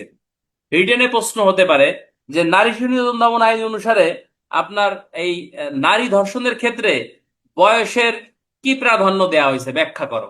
তখন এখানে আপনাকে এই ৯-এর ১ ধারায় যে ব্যাখ্যাটা আছে এই ব্যাখ্যাটা আপনাকে দিতে হবে। বলতিছে যে বিবাহ বন্ধন ব্যতীত ১৬ বছরের বয়সের অধিক কোনো নারীকে সম্মতি ব্যতিরেকে বা ভীতি প্রদর্শন করে বা প্রতারণামূলক ভাবে যদি সম্মতি আদায় করে যদি আপনি এই কাজ করেন, ধর্ষণ, যেমন আমাদের দেশে এই যে বিভিন্ন মানে প্রেম টেম করে পরে কাজ করে পরে আর মনে করেন যে বিয়ে শাদী আমরা কেউ করতে চাই না, তাহলে এটা কিন্তু ডাইরেক্ট ধর্ষণ। অর্থাৎ বয়স কত বলতেছে? এমসিকিউ, ১৬ বছরের অধিক বয়স্ক কোনো নারী, হ্যাঁ। আবার বলতেছে যে না, ১৬ বছরের কম বয়স্কও যদি হয় তার সম্মতি বা সম্মতি ব্যতি রেখে যদি যৌন কর্ম করা হয় ফলে উক্ত নারী বা শিশু ধর্ষণ করছে বলেই গণ্য হবে। তাহলে আমরা এখানে বয়সটা দেখি ১৬, ১৬ বছরের বেশি হলেই সেক্ষেত্রে আপনার সম্মতি থাকুক বা মানে বলতেছে যে আপনার ভয়ভীতি দেখায় যদি মানে এই কাজ যদি করে বিবার প্রলোভন টোপন দেখাইয়ে তাহলে এই ধর্ষণ হয়ে যাবে। আবার ১৬ বছরের কম যদিও হয় সেই ক্ষেত্রে তার সম্মতি থাকুক বা না থাকুক সেটা ধর্ষণ হিসেবে গণ্য হবে। কিন্তু দণ্ডবিধি আইনের ৩৭৫ দ্বারা লাস্টের পয়েন্টে যেটা বলতেছে সেখানে বলতেছে ১৪ বছরের কম হলে সেটা ধর্ষণ হবে, সম্মতি থাকুক বা না থাকুক। কিন্তু নারী শিশুতে বলতেছে না, ১৪ না, এখানে ১৬ বছর বলতেছে, ১৬ বছরের কম হলে সেটা ধর্ষণ হিসেবে গণ্য হবে। তাহলে এই দুই আইনে দুটো পার্থক্য আমরা দেখলাম। আচ্ছা, তাহলে ৯-এর ১-এ ডাইরেক্ট ধর্ষণ, সহজ অ্যান্সার। ৯-এর ২-এ বলতেছে যদি কোনো ব্যক্তি ধর্ষণ বা ধর্ষণ পরবর্তী অন্যবিধ কার্যের ফলে ওই নারীর কি হয়, মৃত্যু ঘটে, তাহলে তার শাস্তি মৃত্যুদণ্ড, যাবজ্জীবন কারাদণ্ড এবং অনধিক ২০ লক্ষ টাকা অর্থদণ্ড দণ্ডিত হবে। এই যে ভালো করে দেখেন, এই আইন গত বছরও কিন্তু ১ লক্ষ টাকা অর্থদণ্ড ছিল, কিন্তু এই যে আসিয়া মৃত্যুর পরে যে সংশোধন যেটা হলো এখানে ২০ লক্ষ টাকা অর্থদণ্ড। অর্থাৎ তুমি কাউকে ধর্ষণ করে কাউকে মারি ফেলাইছো, অথবা ধর্ষণ করে সঙ্গে সঙ্গে মারেনি, পরবর্তীতে হাসপাতালে নেওয়ার পরে অতিরিক্ত রক্তক্ষরণ হয়েছে বা অন্য কোনো এই ধর্ষণজনিত কারণে ওই এই মেয়েটা মনে করেন মারা গেছে, সেই ক্ষেত্রে আপনাকে বলতেছে এই এই এই এই এই এই এই ৯-এর ২ ধারা মোতাবেক শাস্তি। তাহলে ৯-এর ১-এ নর্মালি বল ধর্ষণ, সিম্পলি ধর্ষণ করছো, ৯-এর ১ ধর্ষণ করে মারি ফেলাইছো, অথবা তোমার ওই ধর্ষণ করার কারণে অতিরিক্ত রক্তক্ষরণে বা অন্য কোনো কারণে মরে গেছে, তাহলে সে ৯-এর ২-এ শাস্তি। এই বোকার মতো প্রশ্ন করো কেন ভাই, যে বয়স কোনটা দেবো? প্রশ্ন যারা করবে না তারা আমাদের দিতে বহুত চালাক, ওই যে লিখে দিবে না যে দণ্ডবিধি আইনে ধর্ষণের ক্ষেত্রে কত বছর মানে কম বয়স্ক হলে সেটা সম্মতি হিসেবে গণ্য হবে না, ১৪ বছর। নারী শিশুতে কত বছর হলে সম্মতি হিসেবে গণ্য হবে না, সেটা ১৬ বছর। এটা প্রশ্নে উল্লেখ থাকবে না ভাই, এত টেনশন নাও তোমরা। আচ্ছা, তাহলে ৯-এর ১-এ ডাইরেক্ট ধর্ষণ, ৯-এর ১-এ ধর্ষণ, ৯-এর ২-এ ধর্ষণ করে মারি ফেলছেন, অথবা আপনার ধর্ষণের কারণে অন্য কোনো কারণে হচ্ছে সে ব্যক্তি মারা গেছে, তাহলে এটাও ৯-এর ২-এ শাস্তি। আর এখানে একটা বলতেছে এই ধারার উদ্দেশ্য পূরণ কল্পে ধর্ষণ অর্থে বলৎকারও অন্তর্ভুক্ত হবে। এইটা কিন্তু গুরুত্বপূর্ণ একটি কথা বলছে। ওই যে যে আমরা বলৎকারের সংজ্ঞা পড়লাম কত, 2 এর ট্রিপল শতে মনে হয় বলৎকার পড়ছে, কত পড়ছে পিছন তো দেখি, দেখি বলৎকার সংখ্যা কত পড়ছে। বলৎকারের সংজ্ঞা পড়ছে হচ্ছে আপনার 2 এর শতে বলৎকার, আর 2 এর ট্রিপল শতে হচ্ছে মারাত্মক জখম, ঠিক আছে কিনা? 2 এর ট্রিপল মারাত্মক জখম, আর 2 এর শতে বলৎকার। তাহলে এই যে ব্যক্তি বলৎকার করবে তার শাস্তিও কিন্তু 9 এর 1 ধারা মোতাবেক সে ধর্ষণ করছে বলেই গণ্য হবে, ঠিক আছে কিনা? হ্যাঁ, যেমন ওই যে দেখবেন, ওই যে একজন বাদাম বিক্রেতার সাথে একজন নারী, সুন্দরী নারী যৌন কামনা চরিতার্থ করলো, অপরাধ কি? তাহলে তার পুলিশ হেডকোয়ার্টার্সের নির্দেশনা আছে, এই অপরাধ তদন্ত নির্দেশিকা বইতে দেখান লিখবেন, দেখা আছে যে এই বইতে লেখা আছে এখানে যে সে ধর্ষণ করছে বলেই গণ্য হবে। তাহলে মূলত সে অপরাধমূলক বল প্রয়োগ করছে, 352-তে শাস্তি ঠিক আছে, কিন্তু 9-এর 1-এ মূলত মামলা হবে, ঠিক আছে? আর এই যে বলৎকার, যেটা আমরা 2-এর 2 শতে যেটা বলৎকার, 2-এর 3 শতে আছে মারাত্মক জখম। তাহলে বলৎকার যে করবে তারও শাস্তি 9-এর 1। আর বলৎকার করে তুমি যদি করে মারি ফেলাও, 9-এর 2। আর এই কথাটাই এখানে বলতেছে, বলৎকার করে মারি ফেলানো যায় না, তুমি যৌন পথে পাও পথে করলা বা মুখের ভিতর তুমি করলা, হ্যাঁ, ডন্ট মাইন্ড, এগুলো আমরা ক্লাসে এমনি পড়তেছি। তাহলে সবই কিন্তু আপনার এই ধর্ষণের অন্তর্ভুক্ত হবে। এবং ধর্ষণের যে শাস্তি, নর্মালি মুখে যৌন কামনা বলৎকার করলে 9-এর 1-এ শাস্তি, আর বলৎকার করতে যদি তুমি যদি করে মারি ফেলাও, 9-এর 2-এ তোমার শাস্তির বিধান কিন্তু এখানে রাখা আছে, ঠিক আছে কিনা? ধন্যবাদ। এত- সব দুটের শাস্তি মৃত্যুদণ্ড, যাবজ্জীবন কারাদণ্ড, এবং ইহার অতিরিক্ত অর্থদণ্ডে দণ্ডিত হবে। এই 20 লক্ষ টাকা, অনধিক 20 লক্ষ টাকা, এই শাস্তিগুলো মুখস্থ করতে হবে। আচ্ছা, 2-এর 3-এ বলতেছে কি, একাধিক ব্যক্তি দলবদ্ধভাবে বা সংঘবদ্ধভাবে। আচ্ছা, দলবদ্ধ এবং সংঘবদ্ধ প্রায় একই কথা। দলবদ্ধ মানে একসাথে, বা সংঘবদ্ধভাবে। আচ্ছা, দলবদ্ধভাবে এবং সংঘ, দলবদ্ধভাবে আমার মনে হচ্ছে একসাথে কাজটা করা, সংঘবদ্ধ মানে হচ্ছে আপনার এই এই এই একজনের পর একজন করা, মানে পালাক্রমে করা। হ্যাঁ, পালাক্রমে করলে সেটাও 9-এর 3। আর দলবদ্ধভাবে যখন আপনি করবেন মানে একসাথে, একসাথে তো বুঝতেছেন জিনিসটা, এটা বলার কিছু নাই। তাহলে দলবদ্ধ এবং সংঘবদ্ধভাবে যদি আপনি মানে একসাথে যদি করে এবং একজনের পর একজন যদিও করে, সেই ক্ষেত্রে যদি ধর্ষণ করে তার শাস্তি হচ্ছে, সেখানে নারী বা শিশুর মৃত্যু ঘটে বা তিনি আহত হন, সেক্ষেত্রে প্রত্যেকের শাস্তি মৃত্যুদণ্ড বা যাবজ্জীবন সশ্রম কারাদণ্ডে দণ্ডিত হবে, এবং ইহার অতিরিক্ত অনধিক 20 লক্ষ টাকা অর্থে দণ্ডিত হবে। এটা এটা একটু বুঝতে হবে আপনাকে।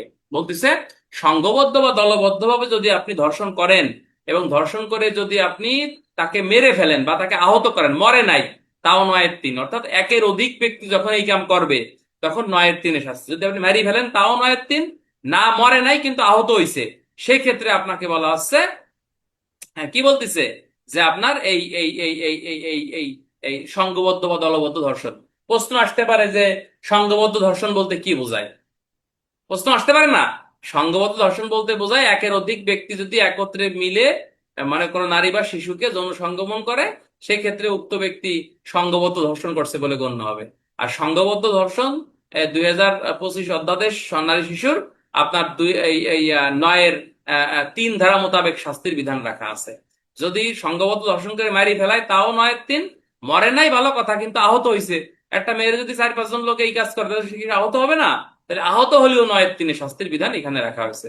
এই পিডিএফ সব আপনাদেরকে আমি দিছি ভাই, সবাই পড়েন। লা হাওলা ওয়ালা কুওয়াতা ইল্লা বিল্লাহিল আলিয়্যিল আযীম, প্লিজ সবাই পড়েন। আচ্ছা, এবার আমরা চলে যাব 9-এর 4-ক। 9-এর 4-এর কথায় বলতেছে, ধর্ষণ করে মৃত্যু ঘটানো বা আহত করার চেষ্টা করা, তাহলে তার শাস্তি মৃত্যুদণ্ড বা যাবজ্জীবন কারাদণ্ড, এবং ইহার অতিরিক্ত অর্থদণ্ডে দণ্ডিত হবে। এটা কিন্তু খুবই গুরুত্বপূর্ণ কথা বলতেছে। নর্মালি তুমি ধর্ষণ করছো, এটা হচ্ছে 9-এর 1-এর শাস্তি। এখন ধর্ষণ তুমি করছো, এখন তোমার চিনে ফেলাইছে, তুমি তারে মৃত্যু ঘটানোর চেষ্টা করছো বা তুমি তাকে মারার জন্য আহত করছো, সেই ক্ষেত্রে 9-এর 4-এর আপনার শাস্তির বিধান এখানে রাখা হয়েছে। আমি আবার বলি, ধর্ষণ যেহেতু তুমি করছো 9-এর 1, ঠিক আছে কিনা? আর ধর্ষণ করিয়ে তুমি তাকে, তোমার চিনে ফেলেছি, তুমি তাকে মেরে মেরে ফেলার চেষ্টা করছো, বা তুমি তাকে আহত করার চেষ্টা করছো বা আঘাত করার চেষ্টা করছো, সেই ক্ষেত্রে 9-এর 4-এ তোমার শাস্তির বিধান আছে। ক্লিয়ার? ক নামক ব্যক্তি খকে ধর্ষণ করার পর চিনে ফেলে, হ্যাঁ, পরবর্তীতে সে নিজে বাঁচার জন্য ওই ভিকটিমকে মেরে ফেলার চেষ্টা করে, অপরাধ কি? বহুত পাগল স্টুডেন্ট আছে বা পরীক্ষার্থী আছে আমার মতো, যারা তারা দেখবেন 9-এর 1-এ শাস্তি, দর্শন করছে, কিন্তু তার মাথায় এটি ঢোকবে না। এই যে দেখছেন, দেখছেন যে কিনা মনে করছে 9-এর 2-এ লিখে ফেলাইছে, দেখছেন? কিন্তু ধর্ষণ করার পরে আপনি মারেন নাই, মারি ফেললি হচ্ছে আপনার 9-2, কিন্তু আপনি মারার চেষ্টা করছেন বা তাকে আপনি আহত করছেন, সেই ক্ষেত্রে 9-4 কতে আপনার শাস্তি। ঠিক আছে কিনা? 9-4 ক। 9-4 খতে যাই। ধর্ষণের চেষ্টার শাস্তি অনধিক 10 বছর এবং সর্বনিম্ন 5 বছর, অর্থাৎ সর্বোচ্চ 10, সর্বনিম্ন 5, এবং অতিরিক্ত অর্থদণ্ডে দণ্ডিত হবে। ঠিক আছে কিনা বন্ধুরা? 9-1, 9-2, 9-3। আগে এইখানে শাস্তি ছিল হচ্ছে 1 লক্ষ টাকা জরিমানা, কিন্তু এইখানে সংশোধনী 2025-তে শাস্তি দেখাচ্ছে যাচ্ছে যে আপনার, বলা হচ্ছে যে আপনার 20 লক্ষ টাকা, অনধিক 20 লক্ষ টাকা জরিমানার বিধান। হ্যাঁ বলেন স্যার আসসালামু আলাইকুম জাকির স্যার স্যার। জাকির ভাই, বলেন কেমন আছেন, বলেন।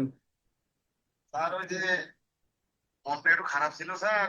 অনেক ভালো পরীক্ষা দিলাম, রেজাল্টটা পাইলাম না স্যার, মনটা একটু খারাপ ছিল, ওই জন্য ফোন দেয়নি স্যার। তো এখন তো স্যার পরীক্ষা দেওয়া লাগবে, আচ্ছা, আমি আমি বিদেশ ক্লাস আসছি। ক্লাস শেষে অ্যাড করে দিচ্ছি, সমস্যা, ক্লাস শেষে অ্যাড করে দিচ্ছি, হ্যাঁ। জি স্যার, আপনি ব্যস্ত পাঠাইছেন। আচ্ছা, আচ্ছা, আমি দেখতেছি দেখতেছি ভাই, ঠিক আছে। না, বাদ কেন ভাই, এত কম পড়লে হবে? কথা বলেন না, যার ভালো লাগে না সে ক্লাস থেকে বের হয়ে যান। সবাই পড়েন লা হাওলা ওয়ালা কুওয়াতা ইল্লা বিল্লাহ আলিয়্যিল আযীম। আচ্ছা, তাহলে এখানে ধর্ষণ 9-4 খতে আমরা এটা আসলে বুঝে ফেলছি, এবং রাত্রেবেলা আজকে এই আইনটা সবাই মুখস্থ, আল্লাহ রাস্তায় সবাই মুখস্থ করবেন। শীট অলরেডি দেওয়া হয়েছে, শীট অনুযায়ী মুখস্থ করে ফেলবেন। তাহলে 9-4 খতে আছে ধর্ষণের চেষ্টার শাস্তি, ধর্ষণের চেষ্টার শাস্তি 9-4 খ। ঠিক আছে কিনা? এবার যাব 9-4 গতে কি বলতেছে। এই গটা আগে ছিল না, গ এবার নতুন সংযোজন করেছে।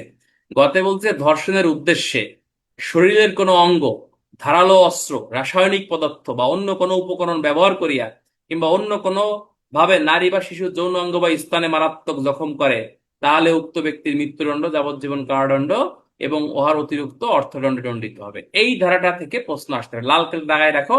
এই ধারাটা এবছর গুরুত্বপূর্ণ, নতুন সংযোজন কিন্তু গুরুত্বপূর্ণ। অর্থাৎ 9-4 গ, 9-4 গতে বলতেছে ধর্ষণ তুমি করো নাই, কিন্তু ধর্ষণের চেষ্টা করলে 9-4 খতে শাস্তি। কিন্তু ধর্ষণের চেষ্টা করছো, চেষ্টা করে কি করছো? তুমি তোমার হাতে অস্ত্র দিয়ে, কোনো ছোরা দিয়ে, ধারালো কোনো অস্ত্র দিয়ে, রাসায়নিক কোনো পদার্থ দিয়ে কোনো নারী বা শিশুর যৌন অঙ্গ বা স্তনে মারাত্মক জখম করছো। যৌন অঙ্গ বা স্তন, ঠিক আছে কিনা? যৌন অঙ্গ বা স্থান, যৌন কর্ম আছে দুইয়ের জ জ, যৌন কর্ম, ঠিক আছে। আর এই এই এই এই যে এইখানে যেটা বলতেছে যে, হ্যাঁ থ্যাংক ইউ, যে আসিয়ার ধারা যেটা, হ্যাঁ, অর্থাৎ কোন নারীর ধর্ষণের উদ্দেশ্যে কোনো অস্ত্র, না মূলত এটা আসিয়ার ধারা কেমনে হয়? আসিয়াকে ধর্ষণ করা হয়েছে, তাই না? তা আসিয়াকে ধর্ষণ করা হয়েছে, যে ধর্ষণ করছে মূলত তো ওটা যদি এটা তো প্রমাণিত হবে সংঘবদ্ধ করছে কিনা। যদি সংঘবদ্ধ করে সেক্ষেত্রে 9-3, ঠিক আছে কিনা? আর যে ধর্ষণ করে নাই কিন্তু তার যৌনাঙ্গ এবং স্তনে, মানে ওই যে আমরা যেটা শুনছি আর কি, ব্লেড দিয়ে কাটছে নাকি, বা এই ধরনের ইয়া করছে, নাউজুবিল্লাহ। তো এটা যদি করে, তাহলে যে ধর্ষণ করে নাই কিন্তু করার জন্য এই কাম যে করছে, তাহলে তার শাস্তি 9-4 ক। এই দুটো ধারা আমাদেরকে মুখস্থ করতে হবে, ঠিক আছে? এই দুটো ধারা আমাদেরকে ডাইরেক্ট মুখস্থ করতে হবে, এই ধারাটা গুরুত্বপূর্ণ। অর্থাৎ 9-4 তোমরা আজকে, আমরা এখন পড়াবো এবং ইনশাল্লাহ ভোরবেলা আমাদের, আমরা মূলত প্রশ্ন পড়াবো ভোরে, এটা আমরা বলতেছি, কথা বলেন না। তাহলে এই যে বিষাক্ত পদার্থ যৌন অঙ্গে যদি তোমার কি দেয়, এই তুমি বিষাক্ত পদার্থ দেয় বা এই যে গুঁড়ামরিচ দেয় বলছে নাকি অনেকে, তাহলে 9-4 গতে শাস্তি। আর যদি ধর্ষণ করে ফেলায় সেক্ষেত্রে এই 9-1। আর ধর্ষণ করে মারিয়ে ফেললি 9-2, দলবদ্ধভাবে করলে 9-3, ঠিক আছে। ধর্ষণ করছো, মরে নাই কিন্তু মারার চেষ্টা করছো, আহত করছো, 9-4 ক। ধর্ষণের শুধু চেষ্টা করছো, 9-4 খ। আর ধর্ষণের চেষ্টা করছো ঠিক আছে, কিন্তু চেষ্টা করতে যাইয়ে তুমি ওই নারী বা শিশুর যৌন অঙ্গ এবং স্তনে বিষাক্ত পদার্থ দেছো, বা ছুরি দিয়ে আঘাত করছো, ব্লেড দিয়ে আঘাত করছো, বা অন্য কোনো রাসায়নিক পদার্থ দেছো, এই জন্যই তোমাকে বলা হচ্ছে তোমার শাস্তি মৃত্যুদণ্ড, যাবজ্জীবন কারাদণ্ড এবং ইহার অতিরিক্ত অর্থদণ্ড। বন্ধুরা সবই তো পড়লাম, এই 9-4 গড়া মুখস্থ করবা, এটা পরীক্ষায় আসতে পারে। এরকম একটা থিওরিক্যাল প্রশ্ন তুলে দেবে যে অপরাধ কি। তখন এই যৌন অঙ্গ এবং স্তনে যদি এই ধরনের কাজকর্ম কেউ করে, গ্রেভিয়াস হার্ট করে, সেই ক্ষেত্রে 9-4 গতে তার শাস্তি। আজকে আমরা রাত্রে যা পড়বো এটা মুখস্থ করে ফেলবো, ঠিক আছে কিনা? 9-5 আমরা দেখি, 9-5 কি বলছে বন্ধুরা। 9-5 বলতেছে যে কোনো নারী বা শিশু, হ্যাঁ, কোনো পুলিশ বা অন্য কোনো আইন শৃঙ্খলা রক্ষাকারী হেফাজতে থাকলে, এই যে আগে কিন্তু আইন শৃঙ্খলা রক্ষাকারী বাহিনীর কথাটা কিন্তু ছিল না, ছিল না। এইবার কিন্তু আপনার এই এই এই এই এই কথাটা এখানে অ্যাড করছে, অর্থাৎ বলতেছে শুধুমাত্র পুলিশ হেফাজত বললে ভুল হবে, অন্য কোনো আইন শৃঙ্খলা রক্ষাকারী বাহিনীর হেফাজতে যদি আপনার এই নারী বা শিশু ধর্ষিত হয়, তাহলে যে সকল ব্যক্তিরা দায়িত্বপ্রাপ্ত ছিল, হ্যাঁ, প্রত্যেকের কিন্তু এই সাজার বিধান আছে, অর্থাৎ সর্বোচ্চ 10 বছর, সর্বনিম্ন 5 বছর, এবং অতিরিক্ত 50,000 টাকা, সর্বনিম্ন 50,000 টাকা জরিমানার বিধান কিন্তু রাখা হয়েছে। এখন কথা হচ্ছে, শ্রীপুর থানা পুলিশ হেফাজতে একটি নারী ধর্ষণ হলো, অপরাধ কি? তাহলে যারা যারা ডিউটি অফিসার ছিল, ওসি ছিল, সেন্টি ছিল, তাদের শাস্তি 9-এর 5। কিন্তু যে অ্যাকচুয়ালি ধর্ষণটা করছে, তার শাস্তি কিন্তু 9-এর 5 না ভাই, বাঁচার সুযোগ নাই। তার শাস্তি হচ্ছে 9-এর 1। এটা মাথায় রাখ, এটা অনেকে ভুল বুঝি বা বুঝতে পারি না আমরা। মূলত যে ধর্ষণটা করছে, তার শাস্তি হচ্ছে 9-এর 1। কিন্তু যাদের হেফাজতে ছিল, পুলিশের হেফাজতে বা আইন শৃঙ্খলা রক্ষাকারী বাহিনীর হেফাজতে, যার হেফাজতে ছিল, এই হেফাজতে ব্যর্থতা দেওয়ার জন্য 9-এর 5-এ তার শাস্তির বিধান কিন্তু এখানে রাখা হয়েছে। ঠিক আছে কিনা বন্ধুরা? অ্যান্সার বড় লেখার কিছু নাই, 9 তারিখ গোয়া লাগবেন, এতটুকুই না ভাই, বড় না। এই ধরনের প্রশ্ন হলো অঙ্কের মতো মার্ক, তুমি যদি ধারা সঠিক দিয়ে দাও, মার্ক কাটার কোনো সুযোগ নাই। এমনি একটু নোট টোট দেবেন বা একটু মাল মশলা মারবেন, এটা দেয়া যায়, কিন্তু নিজের বুদ্ধি মানে বিবেক বুদ্ধি খাটাই অ্যান্সারটা লিখবেন। কিন্তু আপনার এই এখানে বলতেছে যে আপনার এই মূল ধারাটা আপনাকে থাকতে হবে। আচ্ছা, 9-4-5 কিন্তু আগে ছিল, এখন 9-এর এই 6 ধারাটাও কিন্তু এখানে দিচ্ছে। এখানে বলতেছে যে এই ধারায় উল্লেখিত অর্থদণ্ড ধারা 15-র বিধান অনুযায়ী আদায়পূর্বক ক্ষতিপূরণ হিসেবে অপরাধের শিকার ব্যক্তি বা ক্ষেত্রমতে আইনসঙ্গত উত্তরাধিকারী ব্যক্তিকে দিতে হবে। তাহলে প্রশ্ন হতে পারে যে ধর্ষণ করে খকে মেরে ফেললো, এক্ষেত্রে শাস্তি কি এবং ক্ষতিপূরণ কে পাবে, আইনের আলোকে ব্যাখ্যা করো। ঠিক আছে কিনা? তাহলে ক্ষতিপূরণ কে পাবে? তা ধর্ষণ করে মারি ফেলছে, 9-2 তার শাস্তি। তাহলে ক্ষতিপূরণ কে পাবে? ক্ষতিপূরণের কথা আপনাকে বলছে 9-6। 6 ধারায় আপনাকে বলতেছে যেহেতু সে মারা গেছে, সেই ক্ষেত্রে তার ক্ষতিপূরণ এই ধারার 15 ধারা অনুযায়ী আদায় করতে হবে, এবং আদায় করে তার যে উত্তরাধিকারী আছে, এই উত্তরাধিকারী বা ভিকটিমের যিনা আত্মীয় স্বজন, যিনি ছেলে যারা আছে, তাদেরকে হচ্ছে আপনার এটা দিতে হবে। ঠিক আছে কিনা? তাহলে আমরা এখানে কি শিখলাম? আমরা একটা ক্লাসে মুখস্থ হয়ে যাক প্রশ্ন বন্ধুরা।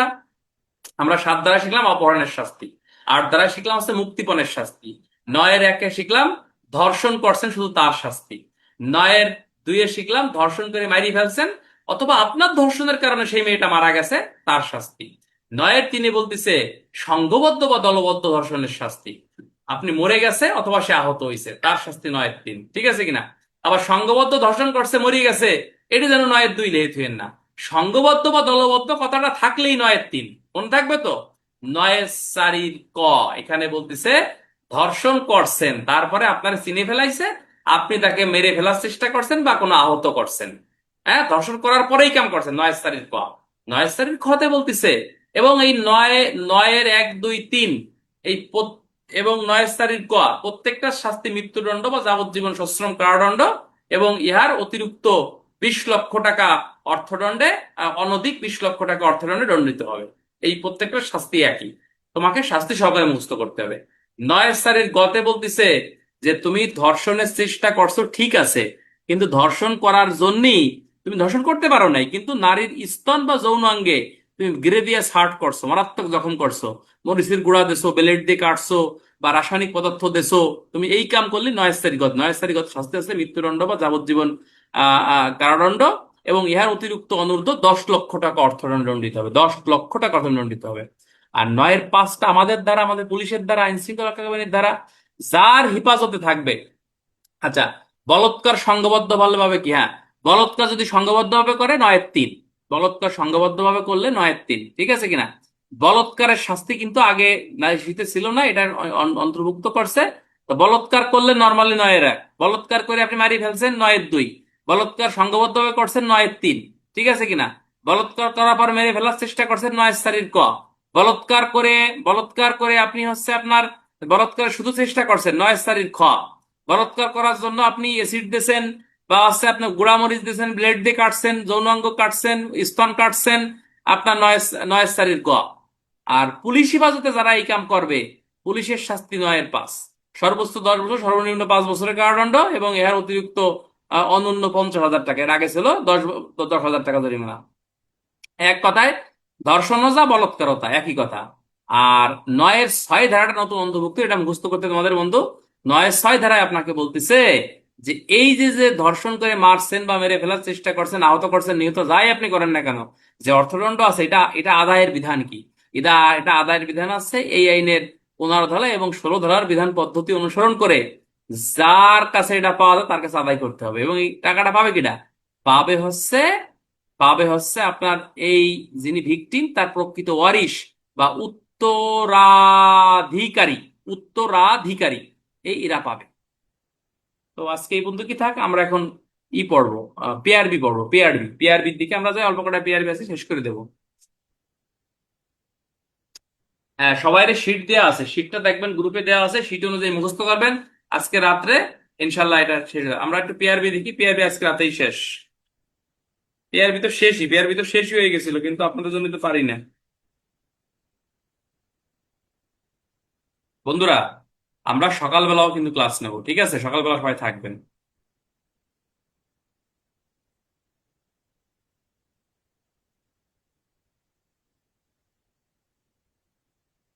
শোনেন, মাইনর এক ভয় পাওয়া যাবে না, মাইনর এক ভয় পাওয়া যাবে না।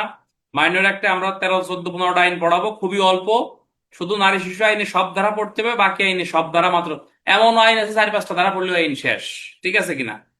কথা বলেন না? পিআরবি এলএমএল হয়ে গেছে স্যার, পিআরবি এলএমএল এর কিছু নাই। তোমাকে 150 পিআরবি মুখস্থ করলে ইনশাল্লাহ প্রশ্ন কমন থাকবে। আমরা পিআরবিটা দেখি, পিআরবিতে মূলত দেখি কোন পর্যন্ত গেছে। আচ্ছা, পিআরবি তো মূলত শেষই হয়ে গেছিল। তারপরে পিআরবিটা আমরা একটু দেখি, অল্প কয়েকটা পিআরবি বিধি মনে হয় আছে। আমরা কিন্তু এফএম পড়ছিলাম, এফএম। এফএম এটা কিন্তু খুবই গুরুত্বপূর্ণ, এটা এটা কিন্তু পরীক্ষায় আসে। এফএম চূড়ান্ত মামলার বিরিপ 444, এফএম 445, এটা আমরা পড়ছি। এরপরে আমরা সরাসরি চলে গেছিলাম হচ্ছে আপনার 471-এ, বলতেছে আপনার এই যে সমন। 472 আছে হুলিয়া, 474 আছে কোরক। অর্থাৎ ওই কার্যবিধির ওই সকল ধারার সাথে এই সকল পিআরবি মূলত যাবে, ঠিক আছে? 486 বিধিটা একটু দেখবেন। 486 বিধিতে আপনাকে বলতেছে যে আপনার এই বলতেছে যে আপনার এই যে যে ইসের রাজসাক্ষীর রেজিস্টার, এটা থানায় থাকে এবং এসপির কাছেও থাকে। এবং রাজসাক্ষীর প্রতি 3 মাস পর পর এদের হালনাগাদ করতে হয়, এটা পিআরবি 486 বিধিতে বলতেছে। এখান থেকে প্রশ্ন আসবে না। আচ্ছা, গত ক্লাসে আমরা পিআর এবং পিআরটি 565 এগুলো পড়াইছি। 515টা আমরা আপনারাও পড়াইছি। জেল প্যারেড এটাও পড়াইছি। জেল প্যারেড কি, জেল প্যারেডে কারা অংশগ্রহণ করে, এটাও আপনাদেরকে পড়াইছি। 517তে বলছে পিআর স্লিপ পাওয়ার পর পুলিশের কাজ কি, এটা আপনাদের পড়াইছি। 525 মালখানা রেজিস্টার, ঠিক আছে কিনা, বা সম্পদ কক্ষ। 526টা দেখ, 526টা হচ্ছে সব এই মালখানা রেজিস্টার কি, মালখানা রেজিস্টার সংক্রান্তে পুলিশের দায়িত্ব কর্তব্য কি, বিশেষ করে মালখানা রেজিস্টার এবং সম্পত্তি রেজিস্টারের মধ্যে পার্থক্য। সম্পত্তি রেজিস্টার 379, মালখানা রেজিস্টার আছে 526। এটা একটু গুরুত্বপূর্ণ আছে, এটা দেখতে হবে। এখানে তেমন গুরুত্বপূর্ণ আর কোনো ধারাই নাই। আচ্ছা, এরপরে পিআরবি 613 আছে অনুসন্ধান এবং তদন্ত, ঠিক আছে? এরপরে পিআরবি 635, 638 ক্রাইম সিন। এই ক্রাইম সিনের বিষয়টা হচ্ছে, বলা হচ্ছে যে আপনার মানে ঘটনাস্থলে যে সকল সাক্ষ্য প্রমাণ পড়ে থাকে এগুলোই হচ্ছে মামলার ক্রাইম সিন। মামলা প্রমাণ বা অপ্রমাণে ক্রাইম সিন কিন্তু বিশেষ ভূমিকা হচ্ছে আপনার পালন করে, ঠিক আছে কিনা? ভূমিকা পালন করে, এটা ক্রাইম সিনের গুরুত্ব বা প্রয়োজনীয়তা অপরিসীম। আচ্ছা, পিআরবি 667, 69, 70 অতিরিক্ত পুলিশ, 674, 76 হচ্ছে স্পেশাল পুলিশ। অতিরিক্ত পুলিশ এটা তো আপনারা জানেন, মানে আমরা অতিরিক্ত পুলিশ, ঠিক আছে? স্পেশাল পুলিশ হচ্ছে মানে জনসাধারণের মধ্য থেকে বিশেষ প্রয়োজনে বা বিশেষ ক্ষেত্রে আইন শৃঙ্খলা রক্ষা করার জন্য যে পুলিশ নিয়োগ করা হয় তাকেই আপনার স্পেশাল পুলিশ হিসেবে গণ্য করা হয়। ক্রাইম সিন গত বছর পরীক্ষা আসছে। ক্রাইম সিন রিলেটেড যত পরীক্ষায় প্রশ্ন আসুক না কেন, ক্রাইম সিনের প্রশ্ন হচ্ছে আপনাকে দিতে হবে হচ্ছে আপনার এই 635, 638 দিয়ে আপনাকে অ্যান্সার করতে হবে, ঠিক আছে? আচ্ছা, আগামীকালকে সকাল 6:30 ইনশাল্লাহ আমরা সবার 6:45 থেকে রাখাল চন্দ্র স্যারের বইতে কার্যবিধির যত প্রশ্ন আছে আমরা একটু দেখবো, রিভিশন দেবো কার্যবিধির প্রশ্নগুলো। এখন আসলে সময় নাই। আর যদি বলেন যে না, এত পড়া যাবে না, তাহলে শুধু রাত্রেবেলাই পড়াই, কি কন? হ্যাঁ, সমস্যা?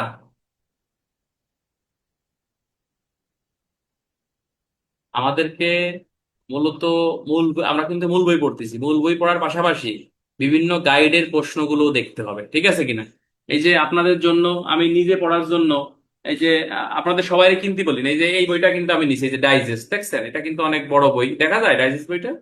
হ্যাঁ, তো এই বইতে অনেক প্রশ্ন আছে, এটা ইন্সপেক্টরশিপ গাইড। আমি ভাবছি এই গাইড থেকে যত ইম্পর্টেন্ট প্রশ্নগুলো আছে সব আপনাদেরকে আমি পড়াবো, বা আমি এটা থিওরিক্যাল ধারণা দেবো যে এই প্রশ্নটা এইভাবে আসতে পারে। ঠিক আছে কিনা? আচ্ছা, তাহলে এখানে এই যে 674, 75, 76 স্পেশাল পুলিশ এগুলো আপনারা জানেন, ঠিক আছে। পিআরবি 703 হচ্ছে এসকর্ট কমান্ডারের দায়িত্ব করতে হবে। এসকর্ট কমান্ডার এগুলো পরীক্ষায় আসে না, এগুলো ওই যে হাবিলদার বা সশস্ত্র টাইপের পরীক্ষায় আপনার আসে, এতটুকু জানলেই হবে। 715 হচ্ছে এসকর্ট বা বেড়ির ব্যবহার। 330 হচ্ছে হাতকড়ার ব্যবহার, এসকর্ট এবং বেড়ির ব্যবহার আছে 715। এগুলো জানেন, এগুলো বলে সময় নষ্ট করা যাবে না, ঠিক আছে। আচ্ছা, এরপরে PRB 908 duty register. Duty register থানায় থাকে এবং এই অনুযায়ী হচ্ছে আপনাকে কার্যক্রম সম্পাদন করতে হয়। আচ্ছা, 909 হচ্ছে কমান্ড সার্টিফিকেট। 951 হচ্ছে পোশাক পরিহিত অবস্থায় আপনাকে ডিউটি সম্পাদন করতে হবে, পোশাক ছাড়া ডিউটি করা যাবে না। 952-তে আপনাকে বলতেছে বলতেছে যে আহ, বলতেছে যে এই কি কয় রে, এই সামাজিক অনুষ্ঠানে আপনি পোশাক পরতে পারবেন না, এটা নিষেধ করছে, ঠিক আছে। পিআরবি শিট দেওয়া আছে এবং নারী শিশু শিটও আপনাদের গ্রুপে দিছি ভাই, আবার দেবো, কথা বলেন না। আচ্ছা, এরপরে হচ্ছে পিআরবি 978 কিট প্যারেড, এগুলো দরকার নাই। পিআরবি 1087, এই যে টাউন ম্যাপ, বা হচ্ছে আপনার এই যে বিট পুলিশিং, যেটা 1087 বিট পুলিশিং, এগুলো মনে রাখবেন। আর পিআরবি 1101 রেকর্ড রেজিস্টার, মামলার পলাতক থাকলে খতিয়ান রেজিস্টার শেষ কলামে লাল কালিতে ক লিখতে হয়, এটা রেকর্ড রেজিস্টার। এইগুলো, এছাড়া তেমন অন্য কিছু নাই। 1138 ক্যাশ বই বা ক্যাশ রেজিস্টার, এইগুলোই শেষ, আর দরকার নাই। পিআরবি পিআরবি আমি একটা সাজেশন দিই, সবাই একটু লেখেন, যদি পারেন একটু লেখেন, একটু লেখেন। পিআরবি বিশেষ করে আমরা এইগুলোই বারবার রিভিশন দেব, এর মধ্যেই থাকবে মূলত। পিআরবি আপনি লিখবেন হচ্ছে 88, পিআরবি 88, শুধু 88। পিআরবি 106 থেকে 115, আমি দ্রুত বলতেছি ভাই, কথা বলেন না। 106 থেকে 115, ঠিক আছে। এরপরে পিআরবি পড়বেন হচ্ছে 151 থেকে 156, ঠিক আছে, ঠিক আছে কিনা। এরপরে পিআরবি 163, 909। এরপরে চলে যাবেন হচ্ছে পিআরবি, চলে যাবেন হচ্ছে আপনার ও 205, 207 থেকে 209, ঠিক আছে, খুবই গুরুত্বপূর্ণ। এরপরে 225, 226, ঠিক আছে। এরপরে হচ্ছে আপনার 243, 243, ঠিক আছে, 248, ঠিক আছে, 250 থেকে 252, ঠিক আছে। তোমরা যারা পরে ভর্তি হয়েছো, তোমরা এই এই যে মনোয়ার, আপনি শুয়ে আছেন কেন, লিখতেছেন না কেন? মনোয়ার, সব দেখা যায়, আপনি কি খালি শুনলে হবে? সবাই তো লিখতে কইছি, তাহলে তুমি ঘুমাচ্ছ, আপনি ঘুমাচ্ছেন কেন ভাই? র্যাঙ্কটা হচ্ছে আপনার দরকার, র্যাঙ্কটা আমারও দরকার, কিন্তু আপ ভাবে মনে হচ্ছে র্যাঙ্ক খালি আমারই দরকার, আপনাকে কারো দরকার না, ঠিক আছে কিনা। বাকি যে 4 মাস আছে, একটা অদা করবেন, সবসময় মুখটা বন্ধ রাখবেন। আমিও এই অদা শুরু করছি, ইনশাল্লাহ কার্যকর চেষ্টা করতেছি। কারোর সাথে বেশি কথা বলবেন না, কারোর সাথে বেশি কথা বলবেন না, মুখ বুঝে আপনার লক্ষ্যর দিকে এগিয়ে যাব আমরা। আমাদের যে লক্ষ্য, আমরা সাব ইন্সপেক্টর হবো, এএসআই হবো, এই লক্ষ্যের দিকে আগে যাবো। এবং সহকর্মীদের সাথেও কম কথা বলবেন, পুলিশের সাথে যারা বেশি কথা বলে এদের বিপদ আপদ বেশি, ঠিক আছে কিনা, ঝামেলা। এই বাকি 14 বছরে যা শিখি নেই পুলিশের চাকরি, থানায় এসে 6 মাসে যাচ্ছে বেশি শিখছি, কথা বলছেন নি। সুতরাং মুখটা বন্ধ রাখবেন এবং সহকর্মীদের সাথে সবচেয়ে কম কথা বললেই বা আমরা আপনার জন্য নিরাপদ এবং ভালো, আমি আমার কাছে যেটা মনে হয়। আর বিশেষ করে আপনি যখন একটু লেখাপড়া করবেন, আপনারা কেউ পছন্দ করবে না, ডিপার্টমেন্টে এই লেখাপড়া কেউ পছন্দ করে না। কিন্তু যারা অরিজিনাল মানুষ, যারা এই এর পিছনে সময় দেয়, তারা কিন্তু লেখাপড়া যে করবে আপনাকে কিন্তু অ্যাপ্রিসিয়েট করে। বিশেষ করে আমার ওসি স্যার খুব ভালোবাসে আলহামদুলিল্লাহ আমাকে, তদন্ত স্যার খুবই ভালোবাসে আমাকে। স্যারটা কিনে জিজ্ঞেস করে এই ধারায় কি আছে বলো, এই ধারায় কি আছে বলো, তো পারি বলেই জিজ্ঞেস করে আমাকে, তাই না? তারা যথেষ্ট আমাকে মানে ইয়া করে, ভালোবাসে। তো এই বিষয়টা, সবাই তো একরকম না, এই জন্য আপনাকে মুখ বন্ধ করে আপনার লক্ষ্য ফোকাস করতে হবে যে আমাকে র্যাঙ্ক পাইতেই হবে। বাকি যে 4 মাস 3 মাস আছে, সর্বোচ্চ কঠোর পরিশ্রম করবো আমরা। লা হাওলা ওয়ালা কুওয়াতা ইল্লা বিল্লাহিল আলিয়্যিল আযীম। মুখ বন্ধ রাখবেন, কথা কম বলবেন, লক্ষ্য ফোকাস করবেন। এই আজকে পড়ানো শেষে আরো আধা ঘন্টা অন্য আইন রিভিশন দিয়ে পড়িয়ে তারপরে ঘুমাবেন, আবার ভোরে উঠে পড়বেন। আমিও উঠবো ইনশাল্লাহ আপনাদের সাথে, ঠিক আছে? আচ্ছা, তাহলে ও আর একটা যে সবার তো মানে বেতন হয়েছে মনে হয়, বেতন সবাই দিয়ে দিয়েন। ঠিক আছে, ওই কার্ড দেয়নি মনে হয়, বেতন হয় নাই নাকি? আগে হয়েছে তারা দিয়েন, না বেতন হওয়ার পরে দিয়েন, সমস্যা নাই। আচ্ছা, তাহলে এখানে কোন বন্ধু গেলাম? 243 বন্ধু গেছি, তাই না? 250 থেকে 252, খুবই ভেরি ভেরি ইম্পর্টেন্ট। 250 থেকে 252 খুবই ইম্পর্টেন্ট। 255 খুবই ইম্পর্টেন্ট, ঠিক আছে? আচ্ছা, এরপরে এরপরে হচ্ছে পিআরবি চলে যাবেন। 255, 200, বা 299 থেকে 310। ঠিক আছে, 299 থেকে 310, ক্লিয়ার? আচ্ছা, এরপরে চলে যাবেন, এরপরে চলে যাবেন হচ্ছে আপনার 327 থেকে 332। ঠিক আছে। ও ভালো কথা, যে কেস ডায়েরিটা ভুলে গেছি, কেস ডায়েরিটা বলিনি। 280, 282 এটা মুখস্থ করবেন। ওই যে তল্লাশি এবং ওই যে ইয়া কি কয় রে, টেস্ট আইডেন্টিফিকেশন প্যারেড, এটা ইম্পর্টেন্ট, এই বছর important. Test identification parade important. এবং কেস ডায়েরিটা পিআরবি 263, 264, এটা ভুলে গেছি, এটা এটা এটা নোট নেবেন। আচ্ছা, কোন বন্দুক গেলাম? 336, 341, ক্লিয়ার। এরপরে 376 থেকে 390 কোনোটা বাদ দেওয়া যাবে না, প্রশ্ন এর ভিতরেই আসবে। ঠিক আছে, 376 থেকে 390 খুবই ইম্পর্টেন্ট, এবং দুইটা এমসিকিউ এই পিআরবি থেকে আপনি পাবেন। খুবই ইম্পর্টেন্ট, 376 থেকে 390 খুবই ইম্পর্টেন্ট, কোনো ধারা বাদ দেওয়া যাবে না। আচ্ছা, এরপরে আমরা চলে যাবো 401 হিস্ট্রি শিট, ঠিক আছে কিনা? হিস্ট্রি শিট, হ্যাঁ। তারপর আমরা চলে যাব ওই যে 499, 500, 501, হ্যাঁ, 397, 398। এই পিআরবি গুলো একটু দেখবেন, এই পিআরবি গুলো একটু দেখবেন। এরপরে যা আছে এমনিই পারবেন। ওই যে চৌকিদার প্যারেড 369, 370, 71, 72, চৌকিদার প্যারেড 364। এরপরে আপনার জেল প্যারেড 515। তারপর হচ্ছে আপনার 274। তিনটা পিআরবি বলবো, একটা আমরা হয়তো পরীক্ষায় পাবো। 274, 444, 500, 500, 445, এই তিনটে পিআরবির একটা প্রশ্ন আমরা পরীক্ষায় এবছর পাবো। 274 সেটা হচ্ছে সাক্ষ্য মেমো বা এমি। আর 244 মামলার ব্রিফ। আর 444 মামলার ব্রিফ। আর 445 এফএম বা ফাইনাল মেমোরেন্ডিয়াম যেটা। ঠিক আছে, এই তিনটে পিআরবি থেকে একটা পিআরবি আমরা রিটেনে পাবো ইনশাল্লাহ। আমরা যদি কারো কম পড়া থাকে এগুলো একটু দেখবো। 536 জেনারেল রেজিস্টার, এটা কোর্টে থাকে, মামলা সংশ্লিষ্ট রেজিস্টার ওটা কোর্টে রাখে। তো এইগুলো একটু দেখবেন, এর ভিতরে ইনশাল্লাহ প্রশ্ন থাকবে না। জাস্ট আমি হালকা রিভিশন ধারাগুলো বললাম। যারা একেবারে পিছনে পড়ে আছেন আপনারা, এই পিআরবি গুলো একটু বেশি করে দেখবেন। তাছাড়া লিখিত একটা সাজেশন তো দিবা নেই, টেনশনের কিছু নাই, এটা পারবেন। আচ্ছা, একজন বলছে স্যার, ও 323, 323 তো গত বছর আইছে, তাও দিলাম 323। 445টা বুঝি না, একটু বলেন ভাই। 445টা হচ্ছে এফএম বা ফাইনাল মেমো। একটা মামলার চূড়ান্ত নিষ্পত্তি হয়ে যাওয়ার পরে, বা একটা মামলার রায় হয়ে যাওয়ার পরে, হ্যাঁ, আদালত যে সকল আসামিদের সাজা দিছে এবং কোন কোন আসামিদেরকে মামলার দায় থেকে অব্যাহতি দিছে, এই সংশ্লিষ্ট যে তথ্য কোর্ট ইন্সপেক্টরের মাধ্যমে পুলিশ সুপার হয়ে থানায় যখন আসে বা যে পত্র আসে, সেগুলোকেই বলা হয় আসছে এফএম। ঠিক আছে কিনা? এখন এফএম পাওয়ার পর তোমার কাজ কি ভাই? এটা জিডিতে নোট দিবা, উদ্যতন কর্তৃপক্ষকে জানাবা, খতিয়ান রেজিস্টারে নোট দিবা, কোন কোন আসামিদের নাম নামে মানে ইয়ে হয়েছে, মানে সাজা হয়েছে, বিসিএনপি তে নোট দিবা। হ্যাঁ, তারপরে হচ্ছে আপনার যাদেরকে ছাড়া হয়েছে তাদের বিরুদ্ধে পেপারে হিস্ট্রি শিট খোলা হবে কিনা পুলিশ সুপারের নির্দেশ দিতে হবে। হ্যাঁ, তারপরে উক্ত মানে এটা হচ্ছে দীর্ঘ সময়ের জন্য এফএম, এটা হচ্ছে আপনার থানায় সংরক্ষণ করতে হবে। হ্যাঁ, এইগুলো হচ্ছে এফএম পাওয়ার পর পুলিশের করণীয়।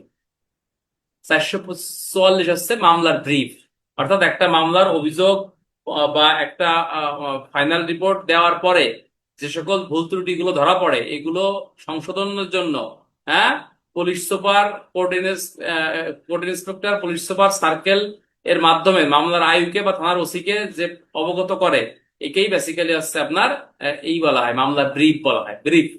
ঠিক আছে কিনা? আর 274 হচ্ছে এমি বা সাক্ষ্য মেমো, অর্থাৎ একটা মামলা তদন্তকারী কর্মকর্তা কিভাবে তদন্ত করছে, কিভাবে শুরু শেষ করছে, কোন আসামি কোন সাক্ষী কোন আসামিদের বিরুদ্ধে কি কি কথাবার্তা বলছে। হ্যাঁ, অর্থাৎ এই যে যে একটা সক, হ্যাঁ, একটা যে বিবরণী, একেই মূলত সাক্ষ্য মেমো বা এমি বলা হয়। মেমো অফ এভিডেন্স, ঠিক আছে কিনা? এটা হচ্ছে 274। 274-এর সাথে 269-এর খ লিখবো আমরা 444 ব্রিফ, 445 হচ্ছে এফ এম। লা হাওলা ওয়ালা কুওয়াতা ইল্লা বিল্লাহ। বন্ধুরা, সবাই ভালো থাকেন, সুস্থ থাকেন। ইনশাল্লাহ আগামীকাল সকালবেলা 6টার সময় আমি আগেই উঠার চেষ্টা করব। এই মুহূর্তে আমাদের প্রচুর কষ্ট করতে হবে, প্রচুর পড়তে হবে, কোনো করা যাবে না। আর বাড়ির কাজ দেওয়া হবে, আবু বকর বাড়ির কাজটা দিয়ে দাও, সবাই খাতা দেখবো কালকের থেকে ইনশাল্লাহ। আর বাড়ির কাজ সবাই করবেন, আর সকালবেলা উঠবেন, সকালেও পড়াবো, ঠিক আছে কিনা? ইনশাল্লাহ সকালেও আমরা পড়বো। সবার জন্য শুভকামনা ভাই।